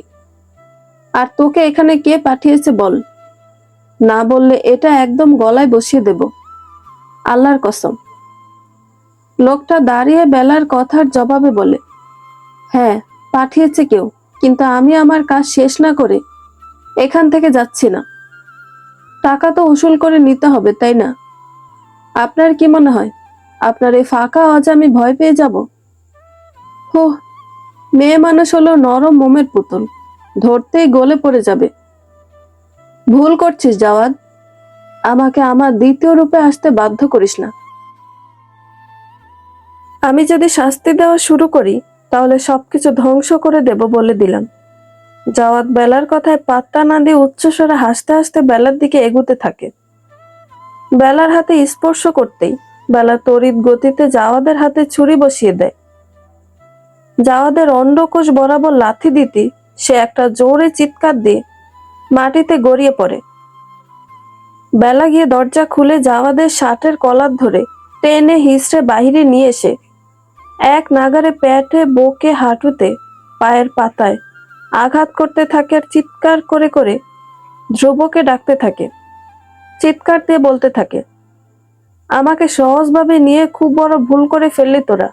এবার দেখতে থাক এই ওয়াজিহা কি কি করতে পারে। বেলার মাঝে যেন নতুন চরিত্রের সৃষ্টি হয়, আর সেটা হলো ওয়াজিহা। এতদিন বেলাকে সবাই যেমন ঠান্ডা চরিত্রের, ঠান্ডা মেজাজের দেখেছিল, আজ যেন সেটার বিপরীত ঘটছে সবকিছু। বেলা তখনও জাওয়াদকে লাথি দিয়েই যাচ্ছে আর চিৎকার করছে। জাওয়াদ ব্যথায় আর উঠে দাঁড়ানোর শক্তি পাচ্ছে না, বারবার মাফ চাচ্ছে আর ব্যথায় চিৎকার করছে। বেলা সেদিকে খেয়াল নেই। কয়েকজন মহিলা নতুন বউয়ের ঘর থেকে বেরিয়ে এলো। দৌড়ে এসে বেলাকে তাড়াতাড়ি করে সরিয়ে নেয়, হাত থেকে ছুরিটাও কেড়ে নেয়। বেলা তখনও ছুটোছুটি করছে জাওয়াদের কাছে যাওয়ার জন্য। দুজন মিলে বেলাকে শক্ত করে ধরে রেখেছে। জাওয়াদের অবস্থা খারাপ দেখে কয়েকজন মিলে মাথায় পানি দিতে কলপান নিয়ে যায়।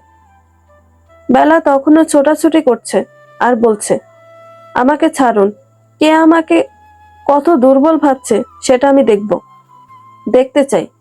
আমাকে খারাপ প্রমাণ করে বাড়ি থেকে বের করে দেওয়ার জন্য এত নোংরা চাল কে চেলেছে আমি জানতে চাই। পাশে থেকে একজন বলে ওঠে, কি হচ্ছে কিছুই তো বুঝতে পারছি না। জাওয়াতকে এভাবে মারলে কেন? কি করেছে সে? বেলার শাশুড়ি জাহিদা বেগম চুপচাপ দেখছিলেন এতক্ষণ। জাওয়াদের মাথায় পানি দেওয়া শেষ করে একটা চেয়ারে বসিয়ে দেন তিনি। জাওয়াদের মাথা মুছে দিতে দিতে বলেন, কি হয়েছে কত? ওকে এরকম করে মারলে কেন? ইস, কি অবস্থা হয়ে গেছে ছেলেটার। বেলা চেঁচিয়ে বলে ওঠে, এই কুত্তারা আমার ঘরে কে পাঠিয়েছে? আপনাদের মধ্যে কেউ না কেউ তো নিশ্চয়ই পাঠিয়েছে। কি ভেবেছিলেন টাকা না দিয়ে বাড়ি ছাড়া করবেন? সবকিছু এত সহজ? আমি প্রতিটা পয়সা ফেরত নেব। সাহস দেখে অবাক হচ্ছি আমি।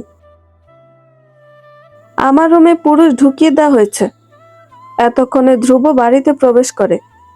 বাড়িতে এত মানুষ দেখে বুঝতে পারছিল কিছু না কিছু হয়েছে।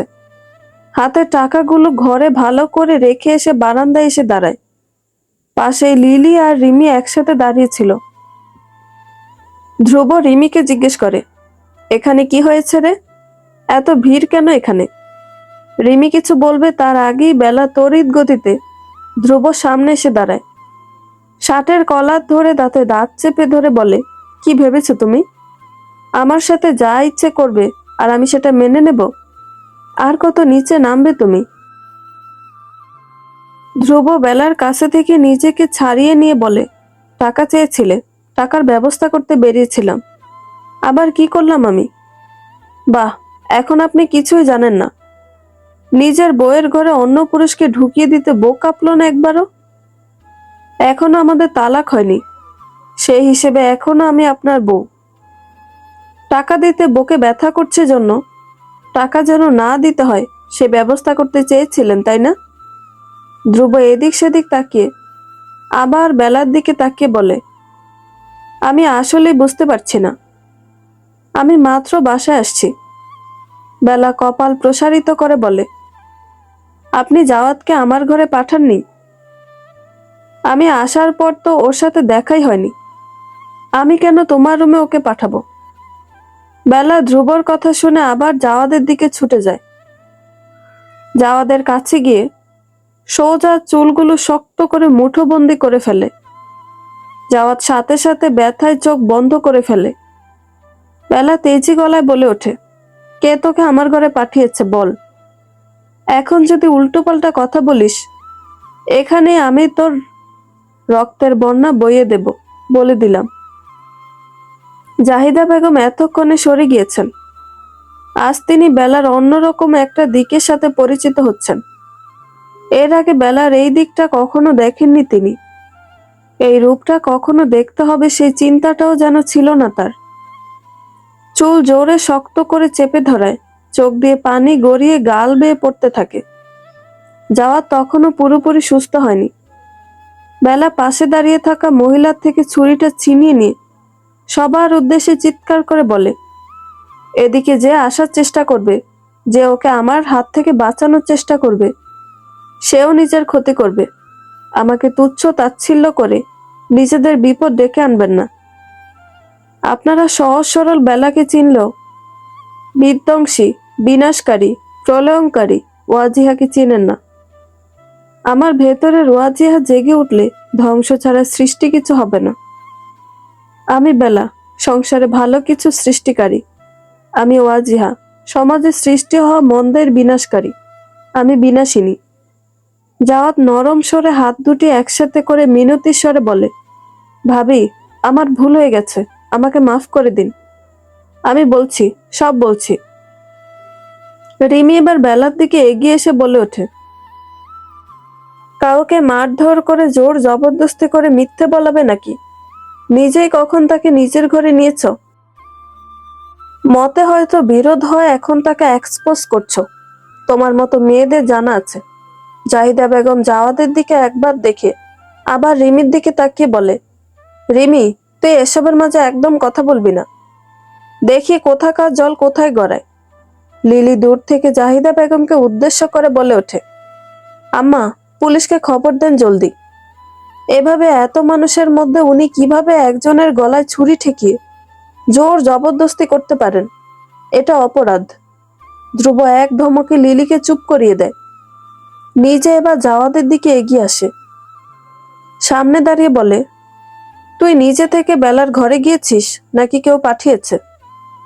বেলার দিকে তাকিয়ে আবার জাওয়াদের দিকে তাকায় ধ্রুব। আবার বলে, বেলা তোকে নিজে ডাকেনি তো কোনোভাবে?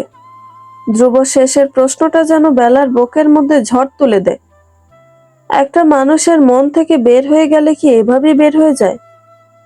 ধ্রুবর প্রশ্নটা যেন কষ্টের চেয়ে ভেতরে নিভে যাওয়া আগুনটা আয়োজন করে জ্বালিয়ে দিচ্ছে।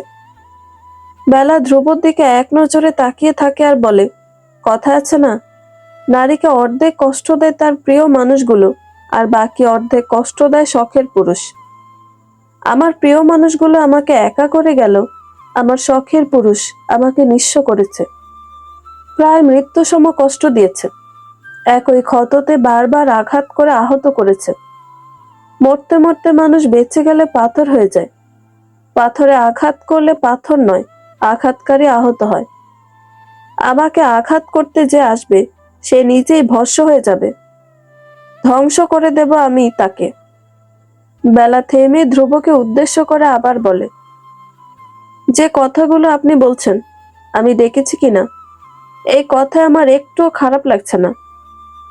কারো সামনে সঠিক সাজার বিন্দুমাত্র ইচ্ছে আমার নেই। আমি জানি আমি সঠিক, আমার সৃষ্টিকর্তা জানে আমি কোনো অন্যায় করিনি।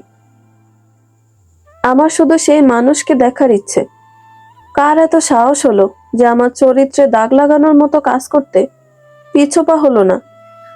যে খেলাটা আমাকে ঘিরে শুরু হয়েছে সেই খেলাটা আমি নিজের হাতে শেষ করব, আর সেটা আজই শেষ করব।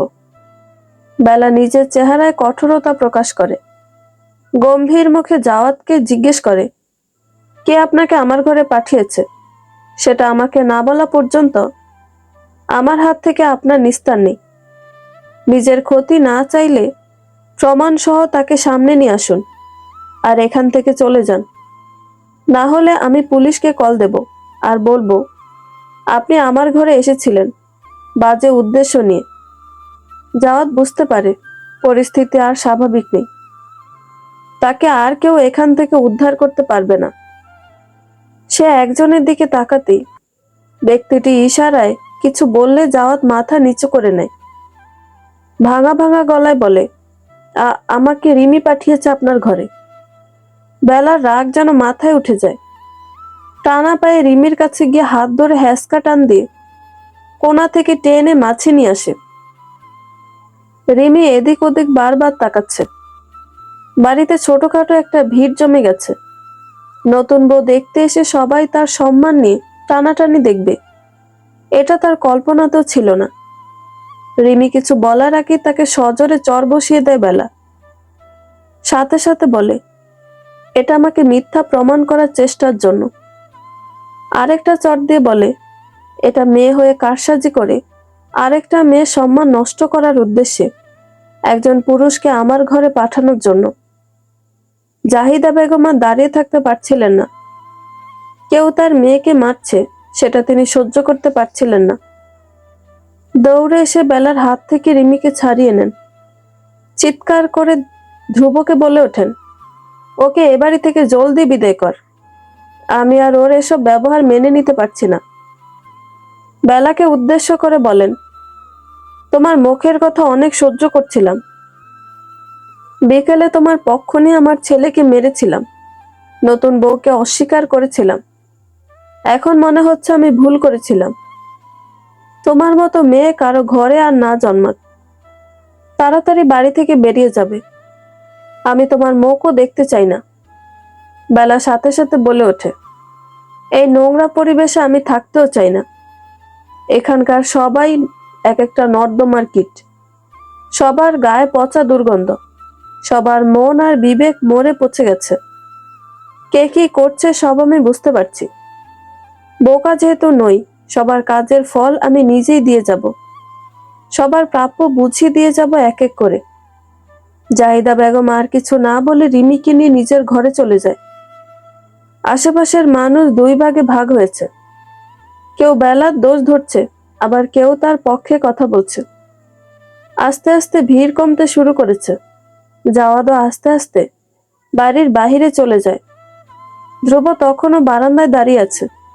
বেলা নিজের ঘরে যাওয়ার সময় ধ্রুবকে উদ্দেশ্য করে বলে, টাকার ব্যবস্থা করেছেন? আমাদের বিচ্ছেদ হতে কতক্ষণ বাকি? মনের বিচ্ছেদ তো সে অনেক আগে আপনার পক্ষ থেকে হয়েছে, আর আমার হলো আজ। শুধু শুধু সামাজিক স্বীকৃতি মুছে ফেলতে এত দেরি করবেন না, আমার এখান থেকে তাড়াতাড়ি বের হতে হবে। ধ্রুব একটা দীর্ঘ নিঃশ্বাস ফেলে। 19 লাখ টাকা হাতছাড়া হবে ভেবে মনটা খারাপ ছিল। বাড়িতে এসে আবার আরেক ঝামেলার সম্মুখীন হতে হলো। সব মিলিয়ে সবকিছু অসহ্য লাগছে তার। রাত 10টার মধ্যে সব ঝামেলা শেষ হবে। ধ্রুব কথাটা বলা মাত্র বেলা নিজের ঘরে চলে যায়। বেলার প্রস্থান ঘটলে ধ্রুব নিজেও জায়গা ত্যাগ করে। সুমু ধ্রুবর নতুন বউকে দেখতে তাদের বাড়ি আসছিল। বাড়ির বাহিরে এক লোককে দাঁড়িয়ে থাকতে দেখে সেদিকে এগিয়ে যায় সে। বেশ আগ্রহ নিয়ে জিজ্ঞেস করে, কোথাও এসেছেন আপনি? বাড়ি খুঁজে পাচ্ছেন না? লোকটা চকিতে বলে ওঠে, বাজার পার করে 3 নম্বর গলির আজহার সাহেবের বাড়ি এটা। জি। বেলাকে ডেকে দেবেন একটু?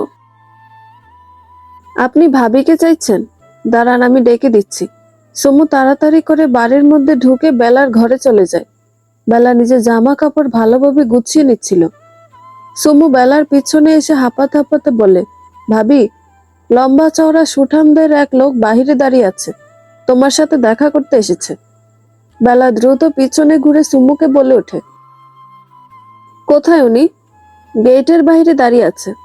তুমি ভেতরে আসতে বলেছ? আচ্ছা তুমি বসো, আমি একটু আসছি। সমস্যা নেই, তুমি যাও, আমিও বাড়ি যাই। আচ্ছা ঠিক আছে। বেলা হাতের কাপড় বিছানায় ফেলে এক প্রকার দৌড়ে বাহিরে চলে যায়। বেলা বাহিরের গেটে এসে এদিক ওদিক উঁকি দিতে দেখতে পায় হাতের ডান পাশে একজন দাঁড়িয়ে আছে। ফোনের স্ক্রিনে নজর তার। মুখে ফোনের আলো পড়া আবছা আবছা দেখা যাচ্ছে। বেলা ধীরে ধীরে বের হয়ে আসে। নির্জীব গলায় ডাকে, ভাইয়া। লোকটা ফিরে তাকায় বেলার দিকে। বেলাকে আসতে দেখে সে নিজেও বেলার দিকে এগিয়ে যায়। বেলার সামনে গিয়ে দাঁড়ায়। ফোনটা পকেটে রাখতে রাখতে বলে, ফোন করছিলাম অনেকক্ষণ ধরে, কোথায় ছিলে তুমি? বেলা আমতা আমতা করে বলে, ভাইয়া, ফোন চার্জে বসানো, সাইলেন্ট করা আছে, ফোন আসছে, বুঝতে পারিনি। আচ্ছা, সবকিছুর ব্যবস্থা করা হয়েছে? হ্যাঁ হচ্ছে, তুমি এসো, ভেতরে এসো, অনেক কথা তোমাকে বলার আছে। কত কথা জমে জমে পাহাড় তৈরি হয়েছে। হ্যাঁ চলো, সব শুনবো। তোমার ভাই, আমি ওয়াহাজ চলে এসেছি। আল্লাহ আমাকে তোমার জন্য পাঠিয়েছেন। বেলা তার ভাইকে ভেতরে নিয়ে যাওয়ার সময় আশেপাশে তাকিয়ে দেখে আস্তে আস্তে মানুষ আসা শুরু করেছে। বাড়ির বাইরের বড় উঠানটায় তালাকের ব্যবস্থা করা হবে। বসার জায়গা ঠিক করা হচ্ছে। বেলা তার ভাইকে নিয়ে ভেতরে চলে যায়। বেলা নিজের ঘরে যাওয়ার সময় রিমির ঘরের দিকে তাকায়। জানালা খোলা, স্পষ্ট দেখা যাচ্ছে ধ্রুব আর তার নতুন বউ পাশাপাশি কাছাকাছি বসে আছে। সামনের চেয়ারটায় জাহিদা বেগম বসে আছে, তার পাশে দাঁড়িয়ে আছে রিমি। সবাইকে একসাথে দেখে আরো একবার আহত হয় বেলা। এতগুলো টাকা জোগাড় করলে কিভাবে? ব্যাংক তো বন্ধ ছিল, তাই না? জাহিদা বেগমের প্রশ্নের উত্তরে ধ্রুব বলে, সবকিছুর ব্যবস্থা করা ছিল। আমি আগেই বুঝেছিলাম বেলা এমন কিছু করবে। টাকা হিসেব করে ব্যাংক থেকে তুলে একজনের কাছে রেখেছিলাম, সেই টাকা দিয়েছে। এতগুলো টাকা দিতে হচ্ছে, আমার গা পুড়ে ছাই হয়ে যাচ্ছে। টাকা যেন ফেরত দিতে না হয়, তাই এতগুলো বছর কি ভালো ব্যবহারটাই না আমি করলাম। ভেবেছিলাম বলবো, ওই টাকার কথা ভুলে যেতে, ওটা যৌতুক। এমন কাজ করে বসলি যে ওই টাকার সাথে কাবিনের টাকাও দিতে হচ্ছে। এতগুলো টাকা অন্য কাউকে দিতে হবে ভাবলেই জ্বর জ্বর লাগতেছে। এক নাগারে কথাগুলো বলেন জাহিদা বেগম। ধ্রুব মেঝের দিকে তাকিয়ে বলে ওঠে, টাকা যেহেতু নিয়েছি, দিতে তো হবেই। পাশে থেকে রিমি বলে ওঠে, আচ্ছা ভাইয়া, তুমি যদি ডিভোর্স না দিয়ে ওকে ডিভোর্স দেওয়াতে বাধ্য করো, তাহলে তো অন্তত কাবিনের টাকা দিতে হবে না। লিলি উচ্ছ্বসিত হয়ে বলে ওঠে, হ্যাঁ হ্যাঁ, রিমি ঠিক বলেছে, এরকম করা যায় না? জাহিদা বেগম ভাবুক দৃষ্টিতে ধ্রুবর দিকে তাকায়। ধ্রুব কি বলবে সেটা শোনার অপেক্ষায় সবাই তার দিকে তাকায়। ধ্রুব বলে, তাহলে ওর এখানে থাকতে হবে। ও যা আবদার করবে সেগুলো কিন্তু মানতে হবে। ধীরে ধীরে ওকে বাধ্য করতে হবে তালাকের জন্য। রাজি আছো? লিলি চকিতে বলে ওঠে, 12 লাখ দিতে পারলে 7 লাখও পারবে। প্রয়োজনে দুজন আবার বিদেশ যাব। আমি সতীনের ঘর করতে পারবো না। জাহিদা বেগম কিছুক্ষণ চুপ থেকে বললেন, ধ্রুব, তোর বড় বউ কিসের চাকরি করতো তুই কিছু জানিস? আমি তো অশিক্ষিত, এত সব বুঝি না। জানি না, মাথা ঘামাইনি এত। এটা কোনো কথা? বউ কিসের চাকরি করে আর তুই জানিস না? বাদ দাও আম্মা এসব এখন। আর এসব জেনে কি করবে? একদিন শুধু এটুকু বলেছিল যে এই চাকরি তাকে অনেক দূর নিয়ে যাবে, সে সফল হবে। এসব। ধ্রুব থেমে রিমির দিকে তাকিয়ে বলে, বেলার ঘরে জাওয়াতকে কে পাঠিয়েছিল? রিমি তুই পাঠিয়েছিলি? রিমি ধ্রুবর দিকে আহত দৃষ্টিতে তাকায়। লিলি আর জাহিদা বেগম চুপচাপ রিমির দিকে তাকিয়ে আছে। রিমি বলে, হ্যাঁ ভাইয়া, আমার ভুল হয়ে গেছে। ধ্রুব বসা থেকে উঠে দাঁড়ায়, ফোনটা নিয়ে বাহিরে যেতে যেতে বলে, দেখ তোকে আবার কি করে। তোদের কি মনে হয় ওই 2টা থাপ্পড়েই শেষ হয়ে গেছে সবকিছু? আমার তো মনে হচ্ছে কিছু তো এখনো বাকি। আমি বলেছিলাম টাকার জোগাড় করা আছে, শুধু নিয়ে আসার অপেক্ষা। আমাকে না জানিয়ে একটা কাণ্ড বাঁধিয়ে ফেলেছিস, এবার বুঝবি। ধ্রুব বাহিরে বের হয়ে যায়। রিমি অসহায়ের মতো মা জাহিদা বেগম এবং নতুন ভাবি লিলির দিকে তাকায়। চোখে তার গাঢ় ভয়, কি হবে এবার? আরো কিছু হওয়া বাকি। ভাইয়া, একটু জড়িয়ে ধরি। কতদিন তোমাকে ছুঁয়ে দেখি না আমি। আমার খুব কান্না পাচ্ছে জানো। চারদিক থেকে আমাকে আঘাত করছে ওরা।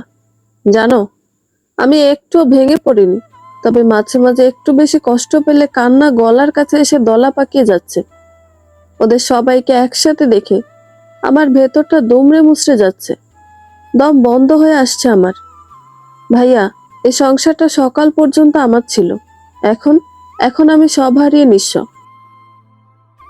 বেলার মুখ থেকে সব কথা শুনে ওয়াহাজ আর এক মুহূর্ত বোনের কাছ থেকে দূরে সরে থাকতে পারল না। পৃথিবীতে যে নিজের বলতে এই বোনটাই আছে। বোনটা ছাড়া সবকিছুই যে রঙিন ফানুস। ওয়াহাজ বোনের হাত ধরে নিজের কাছে নিয়ে আসে, 2 হাত বাড়িয়ে দিয়ে বলে, ভাইয়াকে জড়িয়ে ধরলে কি কষ্ট একটু কমবে? আমাকে জড়িয়ে ধরলে আমার বোনের যদি কষ্ট কমে, তাহলে আমি আমার বোনকে আমার বুক থেকে মাথাটা তুলতেই দেব না। বেলা দেরি না করে ভাইকে জড়িয়ে ধরে। ফুফিয়ে কান্না করে ওঠে। কান্না করতে করতে বলে, নারী হয়ে শুধু নিজের পুরুষকে চিনতে পারলাম না, নিজের মানুষগুলো গিরগিটির মতো রং পাল্টায় সুযোগ পেলে। তাছাড়া কে কোন নজরে নারীর দিকে তাকালো সেটাও নারী একবার দেখে বুঝতে পারে। আমি এই বাড়িতে কারোর চোখে আমার জন্য ভালোবাসা দেখছি না, সবাই এখন স্বার্থান্ধ। ওয়াহাজ বেলার মাথায় হাত বুলিয়ে তাকে সান্ত্বনা দিয়ে বলে, তোমার আর কোনো নিজের মানুষ থাকতে হবে না। একমাত্র আল্লাহ ছাড়া কাউকে প্রয়োজন নেই তোমার। আল্লাহ আমাকে পাঠিয়েছেন তোমার দেখাশোনা করতে। আপাতত তুমি এই সম্পর্ক থেকে বের হবে। আর কোনো সম্পর্ক যেন তোমাকে আকর্ষণ না করে, সে বিষয়টা আমলে রাখবে। তোমার ভুলে গেলে চলবে না, তুমি ওয়াজিহা। তোমার দায়িত্ব অনেক, আর এখন থেকে বেলার অস্তিত্ব মুছে ফেলে ওয়াজিহা হয়ে উঠতে হবে। বেলা তার ভাইয়ের থেকে আলাদা হয়ে সোজা হয়ে দাঁড়ায়। চোখ মুছতে মুছতে বলে, আমি আর কোনো কিছুতে জড়াবো না ভাইয়া। আমার এই দুনিয়াটাই অসহ্য লাগছে। আমি তাইমুম স্যারকে বলে দেব আমি আর জব করব না। ওয়াহাজ বেলাকে হাত ধরে টেনে বিছানায় বসে। বেলার হাত নিজের হাতের মুঠোয় নিয়ে বলে, এত কিছুর পর এভাবে ঠকে গিয়ে একবারও মনে হচ্ছে না এসব বন্ধ করা উচিত? আম্মার থেকে শিক্ষা হয়নি? আমাদের শৈশব নষ্ট হয়েছে ওয়াজিহা। আমাদের এই ছোট প্রচেষ্টাকে সফল করতেই আমি তোমার কোনো না শুনবো না ওয়াজিহা। ভাইয়া, ওহো, আর কোনো কথা না। তুমি তৈরি আমার সাথে যাওয়ার জন্য? আসার সময় বাইরে মানুষ দাঁড়িয়েছিল। এখানকার পাট চুকিয়ে চলে তো যেতেই হবে ভাইয়া। যেখানে আমি এখন অপশন, সেখানে একটা রাতও না। 2 ভাই বোনের কথা চলছিল, এমন সময় দরজার বাহিরে কয়েকজনের গলা শুনতে পায় বেলা। দরজা হাট করে খুলে প্রায় 25 বছর বয়সী এক মেয়ে কান্না করতে করতে ঘরে প্রবেশ করে। পরনে পুরাতন শাড়ি, আঁচলের কিছু অংশ মাথায়, তবুও সেটা কিছুক্ষণের মধ্যে হয়তো পড়ে যাবে। মেয়েটার সাথে সাথে কয়েকজন ঘরের মধ্যে ঢুকে পড়ে। মেয়েটি চোখের পানি মুছে বেলাকে উদ্দেশ্য করে বলে, ভাবি, দয়া করে আমার স্বামীকে বাঁচান, ওনাকে পুলিশ নিয়ে যাচ্ছে। ওয়াহাজ মেয়েটার কান্না দেখে বেলাকে বলে ওঠে, কি হয়েছে ওয়াজিহা, উনি কে? তুমি ওনার স্বামীকে বাঁচাবে মানে? বেলা কিছু বলছে না, সে যা সঠিক মনে করেছিল সেটাই করেছে। এত বড় অন্যায়ের পর পুলিশের হাতে না দেয়া তখন বোকামি মনে হয়েছিল। বেলাকে চুপ থাকতে দেখে ওয়াজ সামনে দাঁড়ানো মেয়েটাকে জিজ্ঞেস করে। মেয়েটা নাক টেনে ওয়াহাজের দিকে তাকায়, বলে, আমার স্বামী জাওয়াদ ভাবির কাছে এসেছিল। ভাবি ভুল বুঝে নাকি ওকে মারধর করেছে, আবার পুলিশকেও বলেছে। পুলিশ কিছুক্ষণ আগে বাড়িতে এসে ওনাকে নিয়ে গেল। উনি অসুস্থ হয়ে গেছেন, তাও নিয়ে গেল। বেলা এবার বলে ওঠে, আমার যেটা সঠিক মনে হয়েছে সেটা আমি করেছি। আজ আমি নরম হলে আমার কি অবস্থা হতো সেটা একবারও ভেবে দেখেছেন? আমি মেয়ে মানুষ বলে কি হাতের পুতুল ভাববে নাকি? আর আপনি কেমন স্ত্রী বলুন তো? আপনার স্বামী অন্য নারীর ঘরে ঢুকেছিল তার সর্বনাশ করতে। সেই নারী যখন তার বিরুদ্ধে কমপ্লেন করেছে, এখন এসেছেন তাকে বাঁচাতে। ওয়াহাজ বেলার কথা শুনে চকিতে বলে ওঠে, তুমি তার বিরুদ্ধে পুলিশকে জানিয়েছ? বেলা নরম স্বরে বলে, হ্যাঁ ভাইয়া, আমি আমার সাথে হওয়া অন্যায়ের মাফ কিছুতেই করব না, আপোষ কিছুতেই করব না। আমার দিকে ইট ছুড়লে পাটকেল খেতেই হবে। ওয়াহাজ অদ্ভুত আওয়াজ করে সহাস্য বলে ওঠে, গুড। ভাইয়ের থেকে সাহস পেয়ে বেলা জাওয়াদের স্ত্রীকে বলে, আমি আপনার স্বামীকে ছাড়াতে সাহায্য করতে পারবো না। আমি শুধুমাত্র আমাকে খুব বেশি ভালোবাসি। আমার ভালোবাসার মানুষ আমি নিজে। ভালোবাসার মানুষের কেউ ক্ষতি করতে চাইলে আমি তাকে ছেড়ে কথা বলবো না। বেলা আবার বলে, আপনি অন্য কাউকে বলে দেখুন কেউ সাহায্য করে কিনা। আমি আপনাকে কোনো প্রকার সাহায্য করতে পারবো না, দুঃখিত। মেয়েটা বুঝতে পারে এখানে কথা খরচ করে কোনো লাভ হবে না। সে আর কোনো কথা না বাড়িয়ে চুপিসারে সেখান থেকে বেরিয়ে যায়। বাহিরে দাঁড়িয়ে থাকা মানুষগুলো ধীরে ধীরে সেখান থেকে চলে যায়। বারান্দা থেকে চলে যেতে যেতে বলে, ওই যে লোককে ভাইয়া ভাইয়া করলো, ওটা কি বউটার আপন ভাই নাকি? সাথেকার একজন বলে ওঠে, ভাই হয়তো, দেখলে না দুজনের মুখের কত মিল। বউটাও তো ভাইয়ের মতোই লম্বা চওড়া। এত সুন্দর আর গুণের মেয়েকে রেখে ধ্রুব এরকম একটা কাজ করলো। বউটার জন্য মায়া লাগছে। যা বলেছ। কথা বলতে বলতে সবাই বাহিরের দিকে চলে যায়। বেলা গিয়ে বিছানায় বসে। ওয়াহাজ নিজেও গিয়ে বোনের পাশে বসে। বেলা তার ভাইয়ের দিকে তাকিয়ে বলে, ভাইয়া, সত্যি সত্যি ধ্রুব অন্য কাউকে বিয়ে করেছে? একটু পর সত্যি আমার তালাক হবে? এত দিনের সম্পর্ক ছেড়ে আমি কি সত্যিই ভালো থাকবো? আমাকে ভালো থাকতেই হবে, তাই না ভাইয়া? ওকে ছাড়া তো আমি আমার জীবন চাইনি। ও কেন চাইলো? ওয়াহাজ ঠোঁটে মিথ্যে হাসি নিয়ে হাসে। বোনকে শক্ত করতে সান্ত্বনা দিয়ে বলে, তুমি ছাড়া এই জগতে মোর কেহ নাই, কিছু নাই গো। এই লাইনটা জীবন থেকে বাদ দিলেই মানুষ সুখী। তুই তোর জীবন থেকে এই লাইনটা বাদ দিতে পারলে তুই হবি পৃথিবীর সবচেয়ে ভাগ্যবতী মেয়ে, ইনশাল্লাহ। তোর এটা মাথায় রাখতে হবে যে পৃথিবী যে যা দেবে তাকে সেটাই ফিরিয়ে দিতে হবে। কোনো একজনকে পৃথিবী বানিয়ে রাখা চলবে না। বাড়ির বাহিরে বড় উঠানটায় অনেক মানুষ জড়ো হয়েছে। কেউ এসেছে নতুন বউ দেখতে, কেউ এসেছে তালাক দেখতে, আবার কেউ সবগুলো কারণে এসেছে। কিছুক্ষণ আগে গ্রামের প্রধানও এসে বসেছেন। ওয়াজিহা, ওয়াহাজ সহ বাড়ির সবাই বাহিরে এসে দাঁড়িয়েছে। দুই ভাগ হয়ে দাঁড়িয়েছে তারা। এক ভাগে ওয়াহাজ আর ওয়াজিহা এবং অন্য দলে জাহিদা বেগম, রিমি, ধ্রুব এবং লিলি। গ্রামের প্রধান সবার উদ্দেশ্যে কিছুক্ষণ কথা বলে ধ্রুবকে বলেন, তুমি তোমার প্রথম স্ত্রীকে তালাক কেন দিতে চাইছো? ধ্রুব কিছুক্ষণ চুপ থেকে কথা সাজিয়ে নেয়, তারপর বলে, আমার বেলাকে ভালো লাগছিল না। জানি না কেন দিন দিন ওকে অসহ্য লাগছিল। ওর কথাবার্তা, চালচলন ভালো লাগছিল না। তাই আমি দ্বিতীয় বিয়ে করেছি। সামনে থেকে একজন বলে ওঠে, এগুলোই কারণ? তার মানে আপনার স্ত্রীর কোনো ত্রুটি সেরকম আপনি পাননি। বেলাকে উদ্দেশ্য করে লোকটা আবার বলেন, আপনার কিছু বলার আছে? আপনি ওকে তালাক নিতে প্রস্তুত? বেলা কি বলবে বুঝে উঠতে পারছিল না। কথা কেমন গলায় এসে বারবার ঠেকে যাচ্ছিল। ভাঙা ভাঙা গলায় বলে, আমার চেহারা নষ্ট হয়ে গেছে জন্য আমার স্বামী সুন্দর একটা মুখের মেয়েকে বিয়ে করেছে, যে বিদেশে হাজার হাজার টাকা উপার্জন করেছে, সব দিক দিয়ে পারফেক্ট বউ পেয়েছে। কিন্তু সলিড ভালোবাসা সে আজ হারাবে। একদিন হারে হারে টের পাবে কি হারিয়েছিল। সেকেন্ডে সেকেন্ডে আফসোস করবে। আর আমার চলাফেরা নিয়ে কি যেন বলল, কিভাবে চলেছি জন্য সে পছন্দ করেনি, সেটা আমি আসলেই বুঝতে পারছি না। সকাল থেকে রাত 8টা-9টা পর্যন্ত কাজে ব্যস্ত থাকতাম। সকালে উঠে থালা বাসন মাজা, ঘর ঝাড়ু থেকে শুরু করে বাড়ির যাবতীয় কাজ আমাকে করতে হতো। আমার বড় ভাই আমাকে একটা কাজ ঠিক করে দিয়েছিল, সেটার পিছনে আমার কোনো বাধা ধরা সময় দিতে হয়নি। যখন প্রয়োজন হয়েছে শুধু তখন সময় দিয়েছি।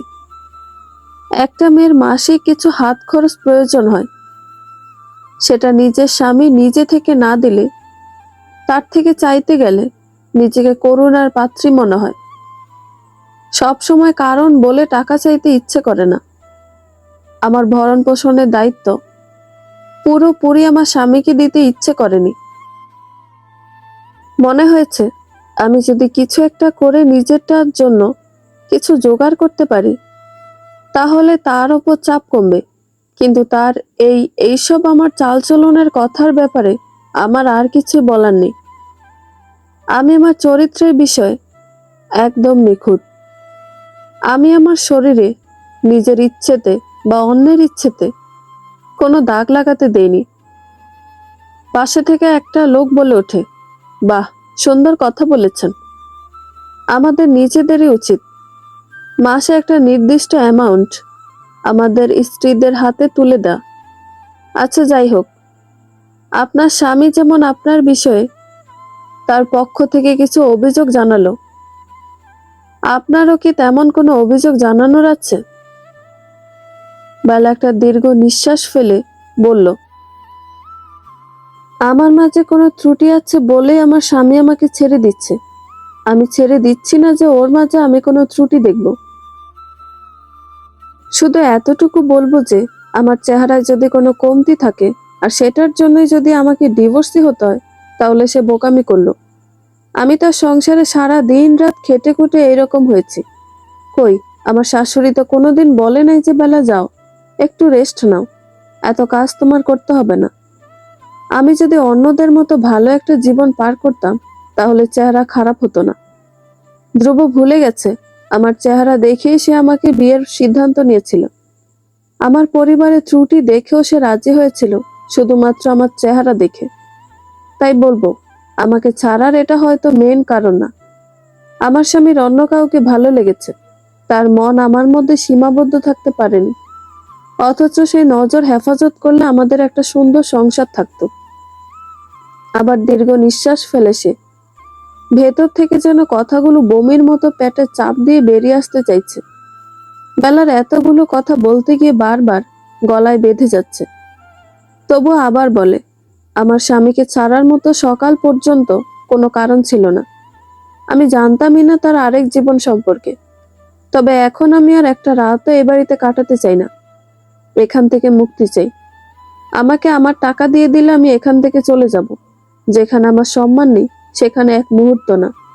দোয়া রইল, আমাকে যে যা দিয়েছে বা দিচ্ছে তারা যেন দ্বিগুণ ফিরে পায়। ভালোবাসা দিলে ভালোবাসা ফিরে পাবে, আর কষ্ট দিলে কষ্ট। ওয়াহাজকে প্রশ্ন করা হয়, আপনি কি চান আপনার বোনের তালাক হোক, নাকি কোনো শাস্তি চান? ওয়াহাজ বোনের হাত ধরে বলে, আপাতত কিছু করছি না। আমার বোনকে যত তাড়াতাড়ি সম্ভব এখান থেকে নিয়ে যাব। ধ্রুব আর বেলাকে আবারও জিজ্ঞেস করে তারা সবকিছু ভুলে আবার একসাথে হতে চায় কিনা। দুজনে অসম্মতি জানায়। অতঃপর পরিস্থিতি স্বাভাবিক হলে পাশের মসজিদের ইমাম তালাকের ব্যবস্থা করে। বেলা চুপ করে ওয়াহাজের হাত শক্ত করে ধরে আছে। তালাকের ঠিক আগ মুহূর্তে বেলা মাগরিবের পরের ঘটনা উপস্থাপন করে। সেখানে উপস্থিত 90% মানুষ রিমির উপরে প্রচন্ড রেগে যায়। কেউ কেউ বলে ওঠে, এই মেয়ে প্রচন্ড বেড়েছে, তার কি সংসার করতে হবে না? তার স্বামীর আর তার যদি এরকম হয়, ওর ঘরে যদি কোনো পুরুষ আসে তাহলে কি করবে? আবার কেউ বলে ওঠে, যাওয়াদের সাথে সাথে রিমিকেও পুলিশে দেওয়া উচিত ছিল। সবাইকে থামিয়ে গ্রামের প্রধান বলে, আপনি কি আপনার সাথে হয় অন্যায়ের কোনো শাস্তি চান? আপনি চাইলে এত মানুষের সামনে ওকে ক্ষমা চাব, আপনার পা ধরে মাফ চাইতে হবে তার। বেলার জায়গা অন্য কেউ হলে হয়তো বলতো, না না ঠিক আছে, ওর ভুলও বুঝতে পারলে হবে, মাফ চাইতে হবে না। কিন্তু বেলা সেটা না বলে বলে, আমি চাই রিমি আমার পা ধরে মাফ চাক, আমি মাফ করি আর না করি। বেলার কথা শুনে জাহিদা বেগম, রিমি, লিলি, ধ্রুব সবার মুখটা কালো হয়ে যায়। এত মানুষের সামনে কারো পা ধরে মাফ চাওয়া চারটেখানি কথা না। কেউ তো ছোট হওয়ার ভয়ে সরিটুকু বলতে চায় না, আর এখানে পা ধরে মাপ চাইতে হবে। রিমি বারবার অসহায়ের মতো মায়ের দিকে তাকাচ্ছে। জাহিদা বেগমের কিছুই করার নেই এখানে। যা হয়ে গেছে সেটা তো বদলে দেওয়া যাবে না। সবার কথা মতো বেলার পা ধরে মাফ চাইতে হয় রিমির। রিমি যখন ধীর পায়ে এগিয়ে বেলার কাছে যাচ্ছিল, তখন তার মনে হচ্ছিল তার প্রিয় মানুষ যদি ওরকম না করত, ভুলবশত, তাহলে তার সম্মান এত নষ্ট হতো না। রিমি বেলার পা ধরে বসে পড়ে ছন্নছাড়া ভাবে বলতে থাকে, ভুল, আমার ভুল হয়ে গেছে, হ্যাঁ আমার ভুল হয়ে গেছে, আমাকে মাফ করে দেন। রিমির কথা শুনে বেলা চুপচাপ দাঁড়িয়ে থাকে। মিনিট দুয়ে কেটে যায়। বেলা চুপচাপ আছে দেখে রিমি বারবার বেলার দিকে তাকাচ্ছে। মনে হচ্ছে এখনই মাটি দুই ভাগ হয়ে গেলে বোধহয় ভালো হতো। শাস্তি এতটা জঘন্য হয় সেটা রিমি জানা ছিল না। বেলার মুখ দেখে তার হয়তো একটু হলেও খারাপ লাগছে। বেলার শক্তপোক্ত মুখের আড়ালে একটা ভেঙে চুরে যাওয়া কান্নারত মুখ রয়েছে, যেটা বেলা কাউকে দেখতে দিচ্ছে না। বেলা চোয়াল শক্ত করে আবার নরম হয়, বলে, তোমাদের দেওয়া কষ্ট আমার রুহ পর্যন্ত চলে গেছে। সামাজিকভাবে আমি তোমাকে মাফ করলেও আমার মন সায় দিচ্ছে না। আমার মন তোমাদের মাফ করতে নারাজ। আমি এখন সবার সামনে মাফ করে দিলেও আল্লাহর কাছে বিচার রেখে যাচ্ছি। মজলুমের দোয়া হয়তো বিফলে যাবে না। আমার মতো অন্তত একটা দিন তোমার আসুক। সবাই সবার কৃতকর্মের শাস্তি পাবেই। আল্লাহ ছাড় দেয়, কিন্তু ছেড়ে মোটেও দেন না। বেলার কথাগুলো অন্য কারো কানে গিয়ে ধাক্কা খেলো, রিমির বুকে গিয়ে আঘাত করছে। এই সময়টাতে এসে রিমির মনে হচ্ছে, এতদিন সে যা করেছে বেলার সাথে, সেটা খারাপ করেছে। রিমি নিজেই নিজেকে প্রশ্ন করে, স্বামী হারানোর সময়টা কেমন? অতি শোচনীয়, সহ্য করার মতো না। বেস্ট ফ্রেন্ডের বেস্ট ফ্রেন্ড অন্য কেউ হয় ছোটবেলায় কান্নাকাটি করেছিলাম। বেলা কিভাবে স্বামীর অন্য স্ত্রীকে সহ্য করছে? তার কষ্ট হচ্ছে না? কান্না করছে না কেন? রিমি উঠে দাঁড়ায়। অচেতন মানুষের ন্যায় হেঁটে মাকে পার করে সোজা বাড়ির ভেতরে চলে যায়। বাইরে থাকা সব মানুষ অজানা কারণে বিরক্তিকর হয়ে উঠেছে তার কাছে, এমনকি তার মাও। কিছু সময় কেটে গিয়েছে। গ্রামের প্রধান ধ্রুবকে উদ্দেশ্য করে বলল, উনি আপনার থেকে কত টাকা পাবে? ধ্রুব একবার বেলার দিকে তাকালো। বেলা তখনও ধ্রুবর দিকে তাকিয়ে থাকায় দুজনের চোখে চোখ পড়ে যায়। সাথে সাথে দুজন চোখ নামিয়ে নেয়। ধ্রুব গ্রাম প্রধানের দিকে তাকিয়ে বলে, কাবিনের 7 লাখ টাকা, আর আমি 12 লাখ টাকা নিয়েছিলাম বিদেশ যাওয়ার জন্য, মোট 19 লাখ টাকা। যা গহনা ছিল সেগুলো আম্মা ফিরিয়ে দিয়েছে।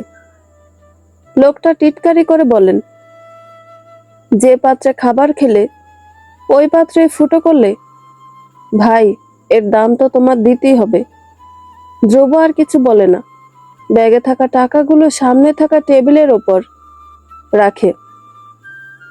কয়েকজন মিলে টাকা গুনতে থাকে। ততক্ষণে তালাকে সময় হয়ে যায়।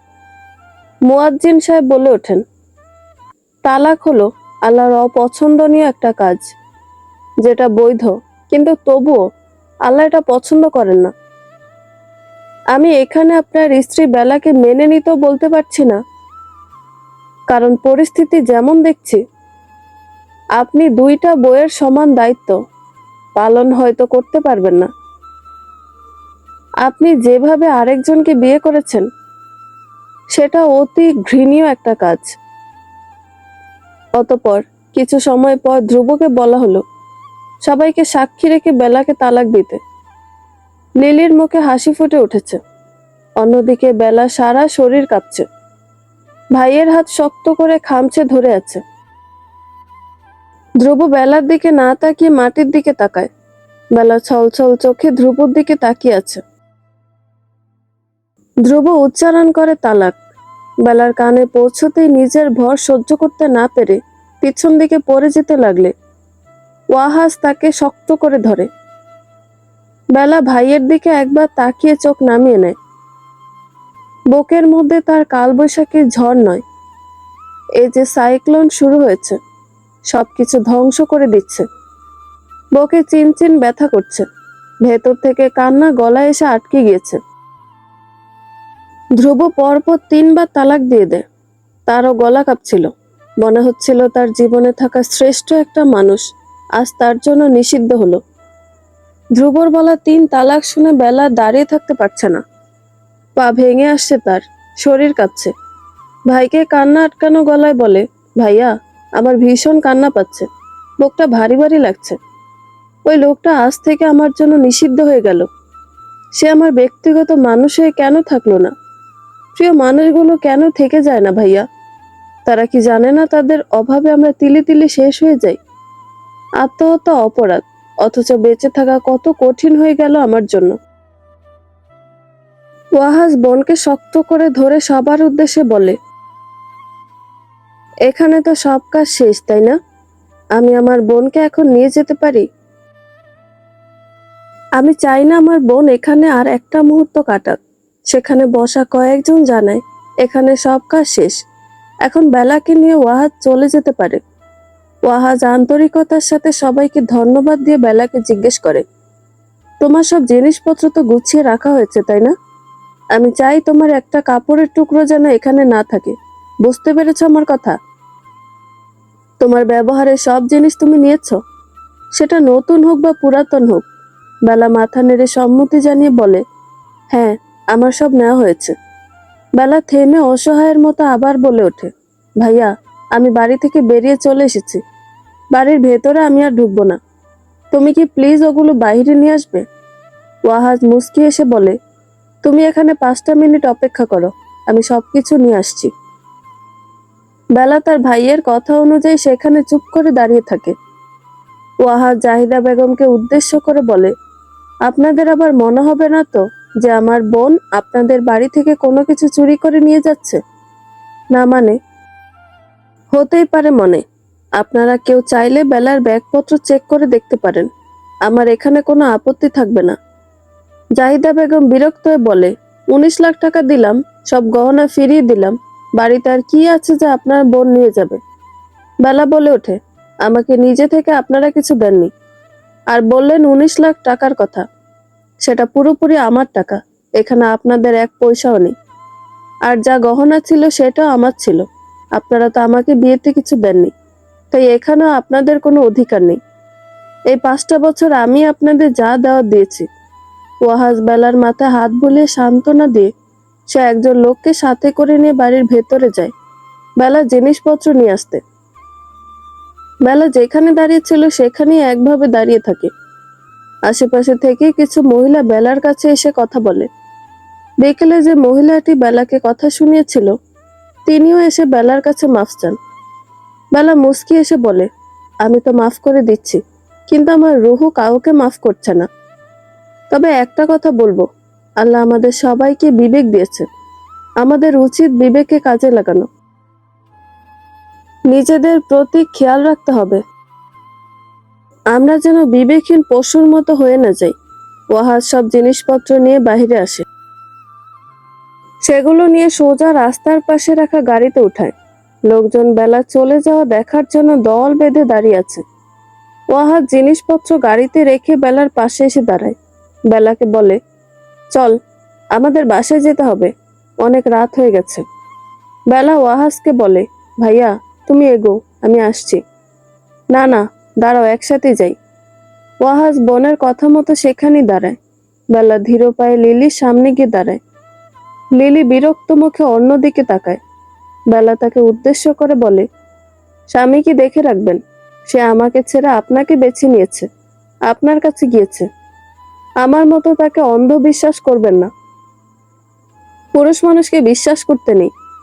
আপনার মতো নারী অনেক আছে, তাদের রাস্তাঘাটে অহরহ দেখা যায়। এদের বিবেক নেই। ঠিক আপনার মতো এরা অন্যের স্বামীকে নিজের রূপ যৌবন দেখিয়ে বশ করে নেয়। লিলি বেলার দিকে আঙুল উঠিয়ে দাঁতে দাঁত চেপে বলে, দেখুন, আপনি কিন্তু সীমা ছাড়িয়ে। বেলা লিলিকে তার কথা শেষ করতে না দিয়ে বলে, আমি সীমা অতিক্রম করিনি, আপনাকে সাবধান করে দিলাম, স্বামীকে দেখে রাখবেন। আপনি একা না যে অন্যের স্বামীকে কেড়ে নিলেন, আপনার মতো অনেকে আছে, সো সচেতন থাকবেন। লিলি আবার কিছু বলবে, ঠিক তখনই বেলা ধ্রুবকে বলে, প্রথম বউকে ভালো না লাগায় দ্বিতীয় বিয়ে করলেন, দ্বিতীয় বউকে ভালো না লাগলে তৃতীয় বিয়ে করবেন কি? তারপর তাকেও ভালো না লাগলে চতুর্থ, তারপর এভাবে কতগুলো বিয়ে করবেন? রাস্তার কুকুর কি বাদ যাবে? ধ্রুব চিৎকার দিয়ে ওঠে, বেলা! ওয়াহাজ দ্রুত পায়ে এসে বেলার পাশে দাঁড়িয়ে ধ্রুবর দিকে রাগী চোখে তাকালে ধ্রুব চোখ নামিয়ে নেয়। বেলা একটা দীর্ঘ নিঃশ্বাস ফেলে বলে, আপনার পছন্দ করা বউকে ভালো রাখবেন, আর হ্যাঁ, চরিত্র ঠিক করে রাখেন। আমি কোনো কিছু না করে ছেড়ে যাচ্ছি, সবাই কিন্তু তা করবে না। ধ্রুব আর কিছু বলে না। জাহিদা বেগম বেলার কথাবার্তা সহ্য করতে না পেরে চলে যাবে এমন সময় বেলা তাকে উদ্দেশ্য করে বলে, আর আপনি আপনি শেষে এসে অন্ধ হয়ে গেলেন, পৃথিবীর নিয়মের বাহিরে আপনি আসতে পারলেন না। কি জঘন্য খেলা খেললেন আপনি শেষে। আপনার মতো ধূর্ত শাশুড়ি আমার কোনো কাছের মানুষের না হোক, সেই মনীয়। নারী হয়ে নারীর পাশে থাকতে পারলেন না, গিরগিটির মতো রং ঠিকই পাল্টালেন। আল্লাহ আপনাকে কোনোদিন ক্ষমা করবে না। আমি আপনার সম্মানের কথা ভেবে আর কিছু বললাম না, তবে এর ফল আপনাকে পেতেই হবে। না, আমি নিজে আপনাদের কোনো ক্ষতি করব না। আমি আমার রবের কাছে অভিযোগ জানিয়েছি, তার চেয়ে বড় বিচারক আর কেউ হতে পারবে না। প্রত্যেকে ফল পাবেন। সব কথা সম্পর্কে সমাপ্তি ঘটিয়ে বেলা তার ভাইয়ের সাথে এসে গাড়িতে বসে। ওয়াহাজ আর এক মুহূর্ত এখানে দেরি করতে চায় না, এমনিতে অনেক রাত হয়ে গিয়েছে। অন্যদিকে এখানে যত দেরি হবে বেলার তত কষ্ট বেশি হবে। গাড়ি চলতে শুরু করে। বেলায় একভাবেই বাড়ির দিকে তাকিয়ে আছে। রাস্তার পাশে দাঁড়িয়ে কয়েকজন তাদের যাওয়া দেখছে, আবার কেউ কেউ নিজেদের বাড়ি ফিরে যেতে শুরু করেছে। গাড়ি নিজ গতিতে চলছে। বেলা চুপচাপ বসে থাকতে থাকতে কখন যেন ঘুমিয়ে পড়েছে। বেলার মাথা গড়িয়ে যেতে লাগলে ওয়াহাজ বাম হাত দিয়ে বেলার মাথা সোজা করে দেয়। বেলার গালে হাত লাগতে সে বুঝতে পারে বেলা কান্না করছিল। কান্না করতে করতেই মেয়েটা ঘুমিয়ে পড়েছে। বাসার প্রায় কাছাকাছি চলে আসলে বেলার ঘুম ভেঙে যায়। চোখ ডোলে এদিক ওদিক তাকিয়ে পাশে ওয়াহাজকে দেখে বলে, ভাইয়া, আর কতক্ষণ লাগবে? ওয়াহাজ মিষ্টি এসে বলে, এই তো আর 10-12 মিনিট লাগবে। তোমার ঘুম হলো? হ্যাঁ, কখন যে ঘুমিয়ে পড়েছি বুঝতে পারিনি। পিছনে দেখো, বোতল আছে, একটু চোখে মুখে দিলে দাও। না থাক, সমস্যা নেই। এটা কার গাড়ি? এটা তোমার গাড়ি। মানে? মানে এই গাড়িটা তোমার। আমার কেন হবে? কারণ এই গাড়িটা আমি তোমার জন্য কিনেছি গতকাল দেশে ফিরে। কেন? প্রথমে কিনেছিলাম আমার জন্য, কিন্তু এখন মনে হচ্ছে এটা তোমার প্রয়োজন। এত দামি গাড়ি আমাকে কেন দিতে যাবে? কারণ তুমি আমার অর্ধেক পৃথিবী। আমি নিজের জন্য তোমাকে সময় দিতে পারিনি। আমাদের শৈশব নষ্ট হয়েছে। একটা ঝড়ে সবকিছু শেষ হয়ে গিয়েছিল। এখন আমরা দুই ভাই বোন নতুন করে সব শুরু করব। আমরা আমাদের অতীতের সবকিছু ভুলে যাব। তোমাকে কঠোর হতে হবে। তোমার দায়িত্ব বেড়ে গিয়েছে। বেলা সোজা হয়ে বসে ওয়াহাজের দিকে তাকিয়ে বলে, কিসের দায়িত্ব? আমি তা আজ থেকে মুক্ত। আমার কোনো দায়িত্ব নেই। আমি আজ থেকে না কারো স্ত্রী, না কারো ছেলের বউ, না কারো ভাইয়ের বউ। তুমি কারো কলিজার টুকরা। কেউ তোমাকে তার সবটা দিয়ে দিতে রাজি। এই পৃথিবীতে তোমার জন্য কেউ না থাকলে আমি তোমার জন্য সব সময় থাকবো। প্রতিটা নারীর আইডল হতে হবে তোমাকে। তোমাকে তাদের সাহায্য করতে হবে। বেলা উৎসুক চোখে ওয়াহাজের দিকে তাকায়। কি করতে হবে আমায়? সেটা খুব তাড়াতাড়ি জানতে পারবে। আমি তোমার ব্যাপারে আরিবের সাথে কথা বলবো, যে তোমাকে ইনস্ট্রাকশন দিত। কিন্তু ওনার নাম তো, তোমাকে ভুল নাম বলা হয়েছিল। তার নাম আরিব। এখন আর এসব নিয়ে কোনো কথা হবে না। আর শোনো, আমি ছাড়া তোমার জবের ব্যাপারে কারোর সাথে কোনো কথা বলবে না। গাড়ি এসে একটা বাড়ির সামনে থামে। হর্ন বাজাতে ভেতর থেকে কেউ বাড়ির গেট খুলে দেয়। ওয়াহাজ গাড়ি নিয়ে ভেতরে চলে আসে। গাড়ি নির্দিষ্ট জায়গায় রেখে দারোয়ানের কাছে এসে বলে, চাচা, গাড়িতে কিছু ব্যাগ আছে। আমাকে একটু সাহায্য করতে হবে। আমি আমার বোনকে নিয়ে এসেছি। বাড়িওয়ালার সাথে আগেই কথা হয়েছে। দারোয়ান হেসে বলে, আমাকে সাহেব বলেছে। স্যার, চলুন, আমি সাহায্য করছি। বেলা গাড়ি থেকে বেরিয়ে আসলো। ওয়াহাজ বলে, এটা রফিক চাচা, পরিচিত হয়ে নাও। আমি বাসায় না থাকাকালীন কোনো প্রয়োজন হলে তুমি চাচাকে বলবে। বেলা সম্মতি জানায়। ওয়াহাজ আর করিম চাচা গাড়ি থেকে ব্যাগপত্র বের করে ভেতরে যেতে থাকে। বেলা ওয়াহাজের পিছন পিছন যাচ্ছে। বাসাটা দোতলা, তুলনামূলক পুরনো একটা বাড়ি। ওয়াহাজ নিজের ফ্ল্যাটের সামনে এসে কাউকে ফোন দিয়ে বাসার চাবি নিয়ে আসতে বলে। সে বাইরে যাওয়ার সময় কাজের মহিলাকে আসতে বলেছিল, তাই চাবিটা বাড়ির মালিকের মেয়ের কাছে দিয়েছিল, যেন সেটা কাজের মহিলাকে দেয়। মিনিট দুয়েকের মধ্যে ওয়াহাজের ফ্ল্যাটের সামনাসামনি আরেকটা ফ্ল্যাটের দরজা খুলে যায়। বেলা আর ওয়াহাজ দুজনই একসাথে সেদিকে তাকায়। দরজা খুলে একটা প্রায় 27-28 বছর বয়সী ছেলে বের হয়ে আসে। ওয়াহাজ আর উক্ত ছেলেটা প্রায় সমবয়সী। ওয়াহাজ খানিকটা বড় হবে, তার বয়স 30-31 বছর। ওয়াহাজ ছেলেটার থেকে চাবি নিয়ে বেলাকে বলে, এটা বাড়িওয়ালার ছেলে, নাম ফারাজ আহসান। চিনে রাখো। চিনে রাখা প্রয়োজন আছে। ফারাজ বেলার দিকে তাকে আন্তরিকতা দেখিয়ে মৃদু হাসে। ওয়াহাজকে বলে, উনি কে? চিনলাম না ঠিক। ওয়াহাজ বলে, আমার অর্ধেক পৃথিবী এটা। আমার বোন ওয়াজিহা। ওয়াহাজ রাতে বোনকে নিয়ে বাসায় ফিরে নিজেই খাবার গরম করে বোনকে খাইয়েছে। ওয়াজিহা খেতে না চাইলেও এক প্রকার জোর করে খাবার খাইয়েছে সে। ফ্রেশ হয়ে খাওয়া দাওয়া শেষ করতে করতে রাত 1:30 বেজে গিয়েছিল। ওয়াহাজ ওয়াজিহাকে তার রুম দেখিয়ে নিজের রুমে চলে যায়। সকাল সকাল উঠতে হবে বলে তাড়াতাড়ি শুয়ে পড়ে সে। রাত 3টা। ওয়াজিহার চোখে তখনও ঘুম নেই। প্রিয়জন হারানোর কষ্ট তেমন না থাকলেও ঠকে যাওয়াটা তাকে ভীষণ পোড়াচ্ছে। সারা রাত কেউ নির্ঘুম কাটাচ্ছে, এটা শুনলে সে আগে ভীষণ অবাক হতো, কিন্তু আজ যেন কোনো কিছু অস্বাভাবিক লাগছে না। নির্ঘুম রাতটা যেন বিশাল থেকে বিশাল আকার ধারণ করছে। ওয়াজিহা জানালার পাশে বসে বসে রাতের খোলা আকাশ দেখছিল সে। বাড়ির পিছনের দিকটায় তার রুমটা। ওয়াজিহার বসে থাকতে না পেরে উঠে দাঁড়ায়। রুমে লাইট জ্বালিয়ে ওড়নাটা নিয়ে ড্রয়িং রুমের বেসিনে চলে যায়। হাত ধোয়া থেকে শুরু করে মাথা মাসেক করে রুমে এসে আবার দরজা বন্ধ করে ওয়াশরুমে গিয়ে পা ধুয়ে চলে আসে। হাত মুখ মুছে ব্যাগ থেকে জায়নামাজ বের করে সে। শেষ কবে তাহাজ্জুদ পড়া হয়েছে সেটা তার মনে নেই। সংসারের চাপে, কাজের চাপে তাহাজ্জুদ তো দূর, মাঝে মাঝে ফরজ নামাজটাও ছুটে যেত। এখন হয়তো আর সেটা হবে না। ওয়াজিহা মনে মনে সিদ্ধান্ত নেয়, এই জীবনটা এবার মানুষকে নয়, রবকে খুশি করার জন্য উৎসর্গ করবে সে। ব্যাগ থেকে জায়নামাজটা বের করে নামাজে দাঁড়িয়ে যায় সে। চারিদিকে প্রগাঢ় নীরবতা। কোথাও কোনো শব্দ নেই তেমন। মাঝে মাঝে গাড়ির শব্দ আর কুকুরের ডাক শোনা যাচ্ছে। ওয়াজিহা তাহাজ্জুদ শেষ করে ঘড়িতে তাকিয়ে দেখে 4:10 বেজেছে। 4:30টায় ফজরের আজান দেবে। ততক্ষণে সে নিজের কোরআন শরীফ বের করে পড়া শুরু করে। কতদিন পর সব যেন নিয়ম মাফিক হচ্ছে। নামাজ কোরআন পড়লেই কেমন নিশ্চিন্ত লাগে নিজেকে। ওয়াজিয়া ফজরের নামাজ শেষ করে রুমের বাহিরে বের হয়। রান্নাঘরে লাইট জ্বলছে দেখে সেদিকে এগিয়ে গিয়ে দেখে ওয়াহাজ রান্নাঘরে কিছু একটা করছে। রান্নাঘরের বাহিরে থেকে ওয়াজিহা বলে ওঠে, এত সকালে কি করছো ভাইয়া? ওয়াহাজ পিছনে ফিরে বোনকে দেখে মৃদু হেসে বলে, পানি গরম দিলাম। এত সকালে উঠেছ? রাতে ঘুম হয়েছে? নতুন জায়গা তো, তাই হয়তো ঘুম হয়নি। পানি গরম করে কি করবে? চা খাবে? না, আমি সকালে চা খাই না। এই যে পানি গরম হয়ে গেছে, এখন একটু মধু মিশিয়ে খেয়ে নেব, তোমাকেও দিচ্ছি। ওয়াজিহা নাক সিটকে বলে, আমি এসব খাই না। কোনো ব্যাপার না, এখন থেকে খাবে। ওয়াহাজ দুইটা মগ দুজনের জন্য রেডি করে ড্রয়িং রুমে এসে সোফায় বসে।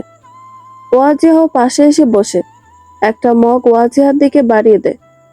ওয়াজিহা সেটা হাতে নিয়ে বসে ভাইয়ের কাজ দেখছে। ওয়াহাজ ছোট একটা কৌটা থেকে কয়েকটা কিসমিস বের করে নিজে কিছু নিয়ে বাকিটা বোনকে দিয়ে বলে, এগুলো খেয়ে নাও, খেয়ে রুমে চলে যাবে, তোমার ঘুম প্রয়োজন। তুমি কি করবে? আমি ফজরের নামাজ শেষ করে প্রতিদিন হাঁটতে বের হই। সপ্তাহখানেক যাক, তারপর তোমাকেও নিয়ে যাব। তুমি চাইলে বাসার ছাদে যেতে পারো, এখনকার আবহাওয়া সুন্দর। ওয়াহাজ বেরিয়ে যেতে ওয়াজিহা দরজাটা ভেতর থেকে আটকে দেয়। এক পা দুপা করে রুমে যেতে শুরু করে, তারপর কিছু একটা ভেবে রুমে না গিয়ে দরজা খুলে সোজা ছাদে চলে আসে। মাত্র ভোরের আলো ফুটতে শুরু করেছে, সূর্য ওঠা এখনো দেরি। চারপাশটা একরকম অদ্ভুত সুন্দর। ওয়াজিয়া ছাদের এক পাশ থেকে অন্য পাশে হাঁটতে শুরু করে, নিচের দিকে তাকিয়ে চারপাশটা দেখতে থাকে। হঠাৎ চিলেকোঠার এক পাশে চোখ যেতেই দেখতে পায় সেখানে কেউ গুটিসুটি মেরে শুয়ে আছে। ওয়াজিহা সেদিকে এগিয়ে যেতে বুঝতে পারে এখানে কেউ জায়নামাজ বিছিয়ে শুয়ে আছে। ওয়াজিহা লোকটার সামনের দিকে যেতেই দেখে তিনি ঘুমিয়ে গেছেন। লোকটার বয়স হয়তো 50-এর উপরে। ওয়াজিহা সেখানে আর বেশিক্ষণ দেরি না করে নিজের রুমে চলে আসে। দরজা আটকে বিছানায় গিয়ে বসে। রুমের এক পাশে বুকশেলফ দেখে সেখান থেকে একটা বই নিয়ে পড়তে শুরু করে। 7টার পর ওয়াহাজ বাসায় ফিরে এসে দেখে ওয়াজিহা রুমের দরজা আটকে রুমেই আছে। ওয়াহাজ রান্নাঘরের দিকে গিয়ে ফ্রিজ চেক করে দেখে খাবার রান্না করতে যায়। দরজায় কলিং বেলের শব্দ পেয়ে ওয়াহাজ গিয়ে দরজা খুলে দেখে ওপাশে পিছন ঘুরে কেউ দাঁড়িয়ে আছে। ওয়াহাজ দেখেই বুঝতে পারে সেটা মৌ।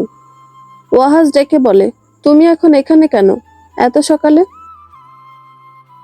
মৌ ওয়াহাজের দিকে ফিরে বলে, ফারাজ বলল আপনার ফ্ল্যাটে নাকি কে আসছে। আমার বোন। বোন? আগে তো বলেননি কখনো যে আপনার বোন আছে। বলেছি, মনে করে দেখো। ভেতরে আসতে বলবেন না? আগে তো বাসা আসলে ভেতরে আসতে দিতেন না, এখন তো দিবেন, তাই না? হ্যাঁ, এসো। বউ ভেতরে এসে আশেপাশে তাকিয়ে দেখে। কাউকে না দেখে ওয়াহাজকে জিজ্ঞেস করে, কোথায় আপনার বোন? দেখছি না তো। ওয়াহাজ ওয়াজিহার রুম দেখিয়ে বলে, ওয়াজিহা রুমে আছে। আপনার বোনের নাম ওয়াজিহা? ওয়াহাজ আর ওয়াজিহা। বাহ, সুন্দর। আমি তার রুমে যাব?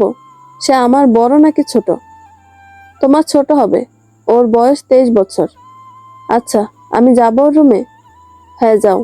মৌ ওয়াজিয়া রুমে দরজায় গিয়ে নক করতে ওয়াজিয়া ভেতর থেকে এসে দরজা খুলে দেয়।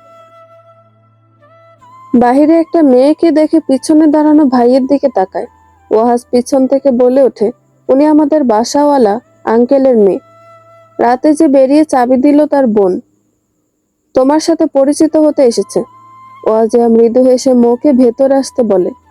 মৌ ভেতরে গিয়ে পাশে রাখা মোড়া টেনে বসে। ওয়াজিয়া গিয়ে বিছানায় বসে।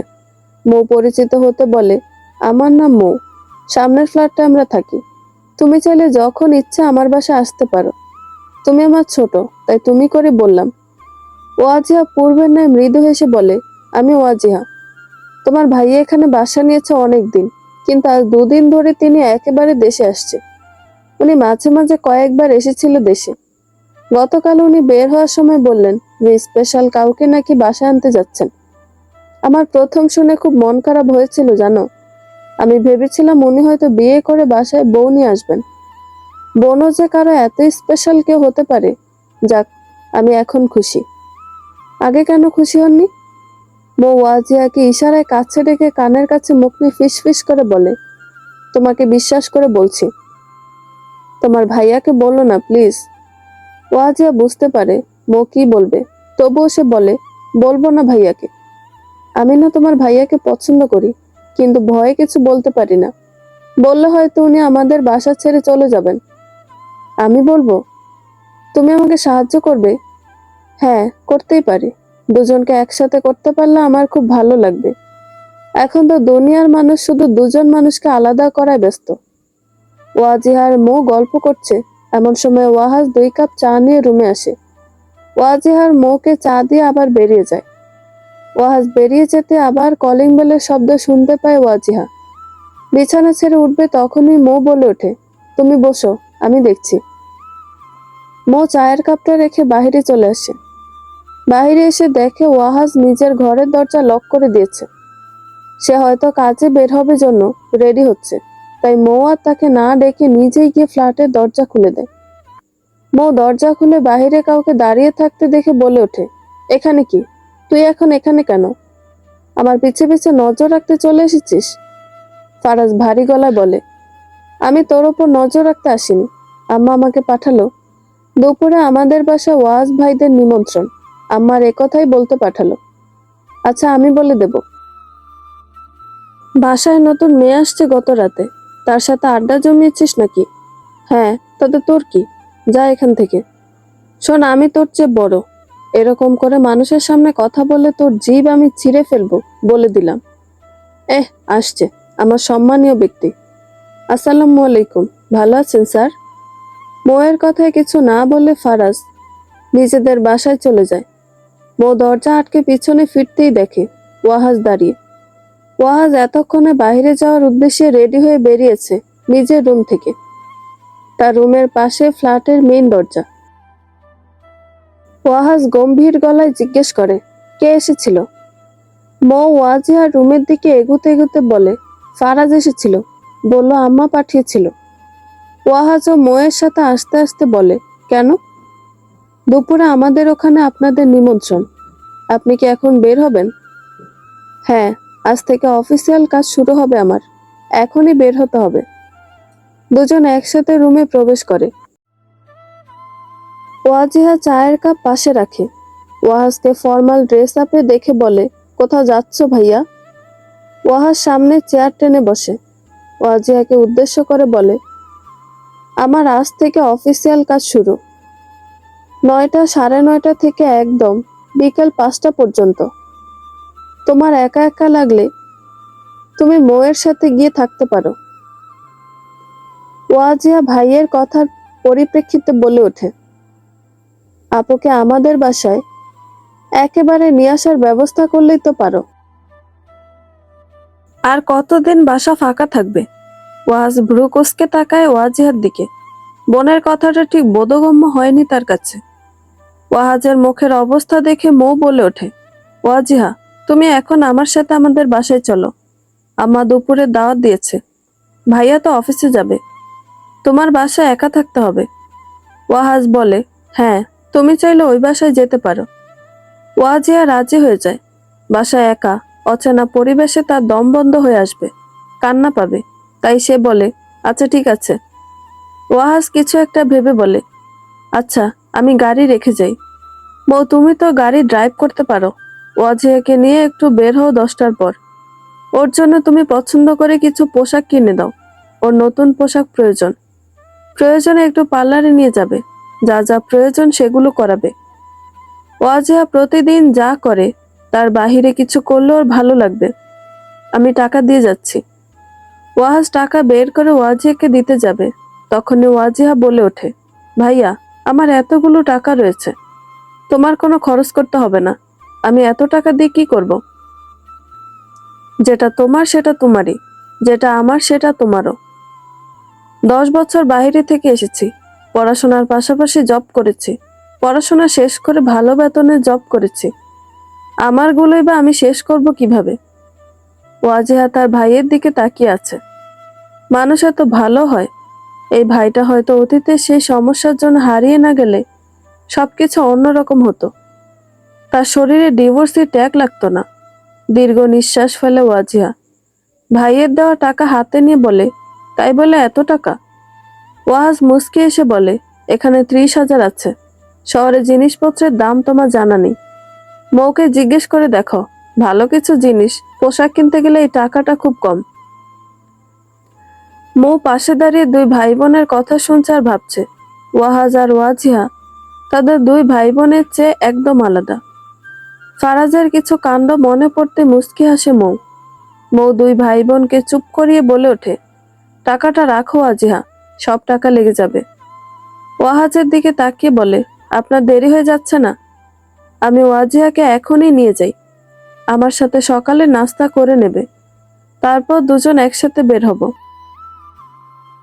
ওয়াহাজ কথা শেষ করে বিদায় নিয়ে বেরিয়ে যায়। ওয়াজিহা মৌকে অপেক্ষা করতে বলে ব্যাগ থেকে পোশাক বের করে নিয়ে ওয়াশরুমে চলে যায় পোশাক পাল্টাতে। মৌ বিছানায় বসে বসে ভাবছে ওয়াজিহার কথা। ওয়াহাজও কেমন গোলক ধাঁধার মতো। তার বোনের কথা কবে বলেছিল সেটা মনে নেই। বোন যা আছে সেটাই শুধু বলেছিল, আর আজ তাকে বাসায় নিয়ে চলে এলো। এর আগে কোথায় ছিল? মেয়েটা এত মনমরা কেন? হঠাৎ মৌয়ের ফোনে মেসেজের শব্দ হয়। মেসেঞ্জারে যেতেই দেখতে পায় ওয়াহাজ মেসেজ করেছে, তার আগে একটা ভয়েস দিয়েছে। মৌ মেসেজটা পড়ে। ওয়াজিহা পাশে থাকলে ভয়েসটা ওপেন করার প্রয়োজন নেই।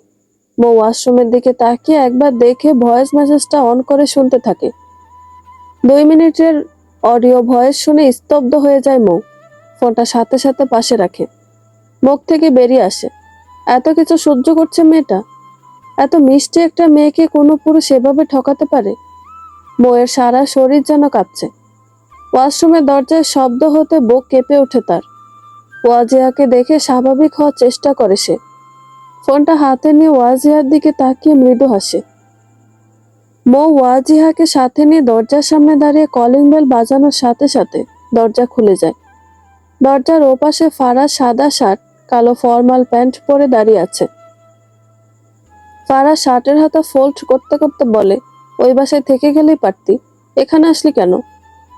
পাশে ওয়াজিহা মৌয়ের দিকে এগিয়ে আসতেই ফারাজ সেদিকে তাকিয়ে ওয়াজিহাকে দেখে আবার মৌয়ের দিকে তাকায়।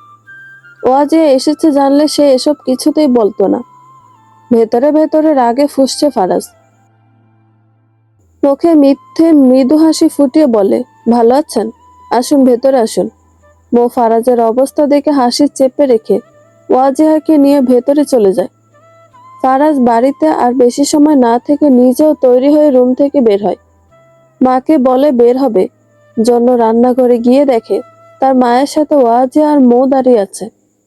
ফারাজ বাইরে থেকে তার মাকে ডেকে বলে, আম্মা, আমি হাসপাতালে চলে গেলাম, কল এসেছিল, তাড়াতাড়ি যেতে হবে।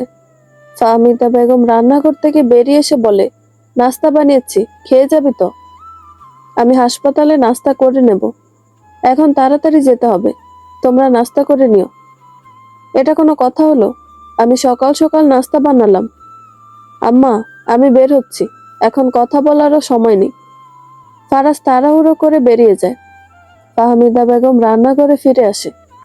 নাস্তা বানানো শেষ হলে দুপুরে রান্নার বন্দোবস্ত করছিলেন তিনি।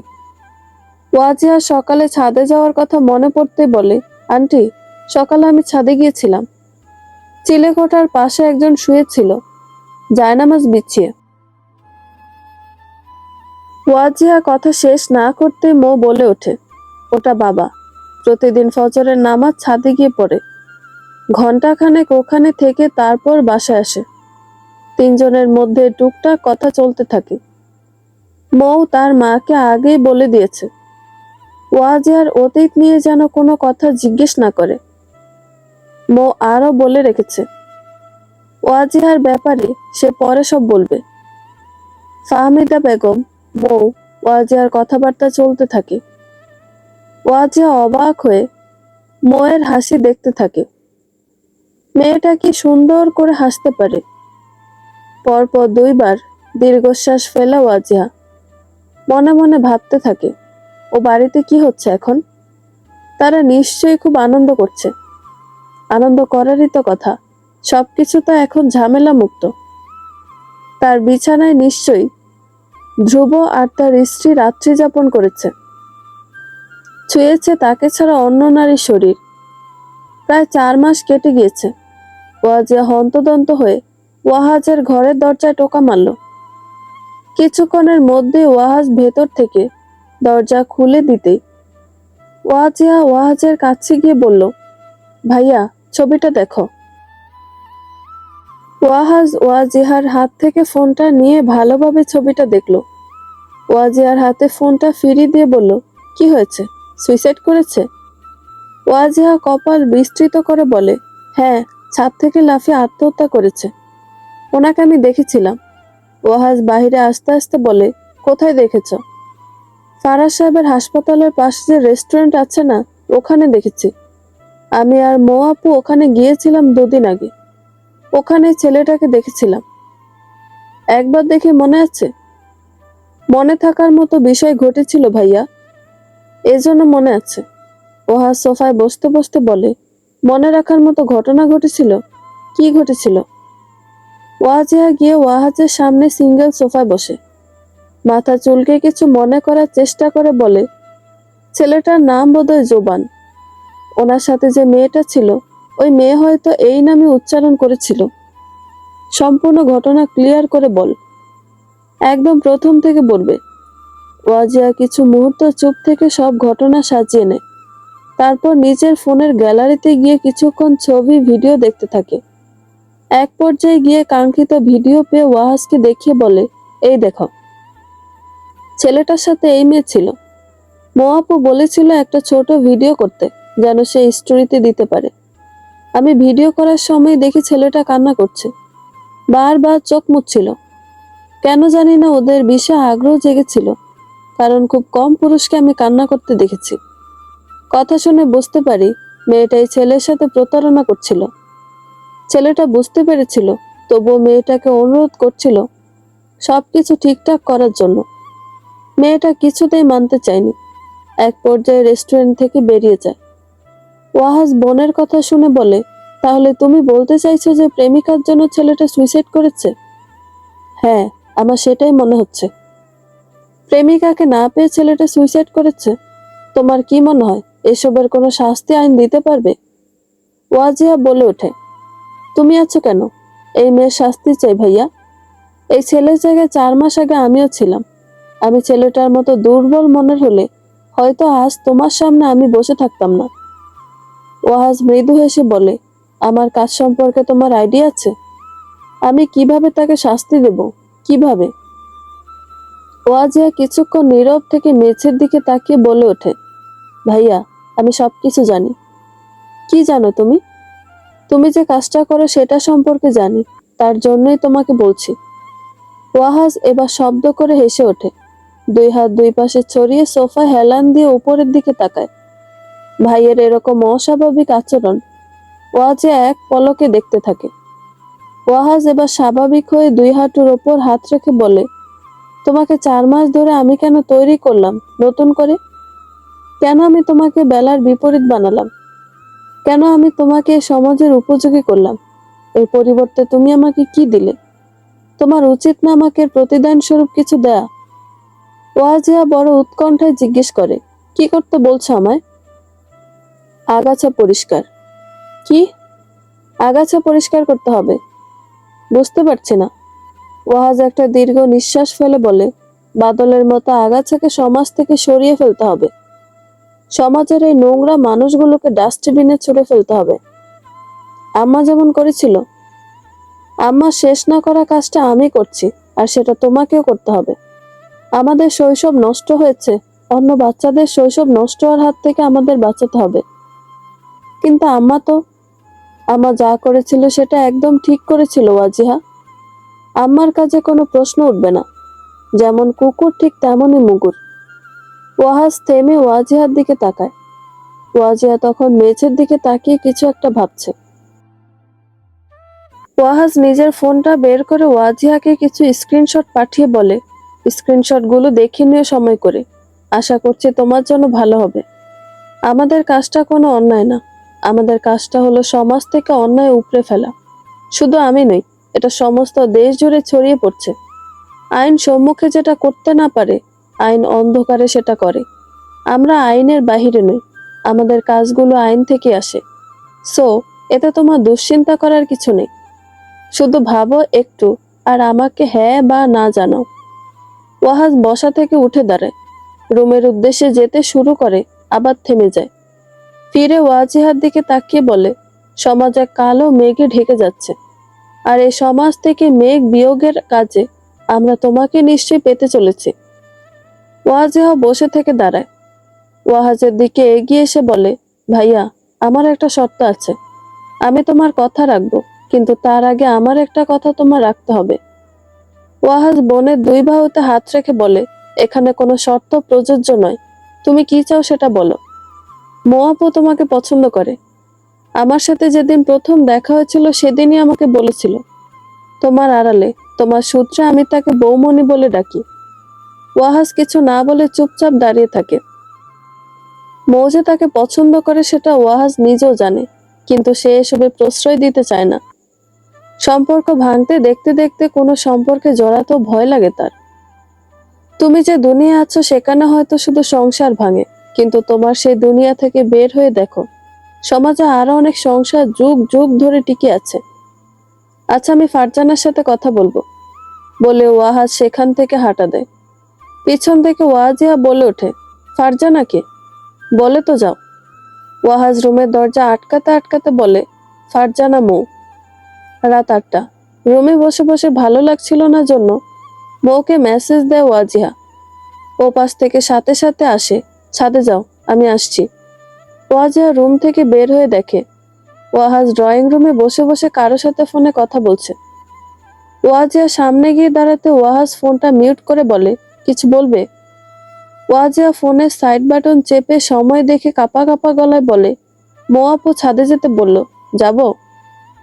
যাও, শোনো, ভয় নেই, এবারই তো ভয় পাওয়ার মতো কিছুই নেই। আচ্ছা। ওয়াজিয়া ফ্ল্যাট থেকে বেরিয়ে সিঁড়ির দিকে চলে আসে। বাসার দারোয়ানের সাথে দেখা হলে ওয়াজিয়াকে সালাম দেয়। সালাম দিয়ে জিজ্ঞেস করে, কোথায় গেছিলেন চাচা? একটু দরকার ছিল আম্মা। আমার আবার নিচে যাওয়া লাগবে, তাড়াতাড়ি। আমি যাই আম্মা। আচ্ছা ঠিক আছে, যান। সিঁড়ি বেয়ে সোজা ছাদে চলে যায় ওয়াজিহা। ছাদে পা রাখতে নিচের দিক থেকে আওয়াজ আসতে থাকে। কেউ ছাদে আসছে, সিঁড়িতে পা ফেলার শব্দ পাওয়া যাচ্ছে। ওয়াজিহা সেখানেই দাঁড়িয়ে যায়। এপাশ ওপাশ তাকিয়ে মৌকে দেখতে পায় না সে।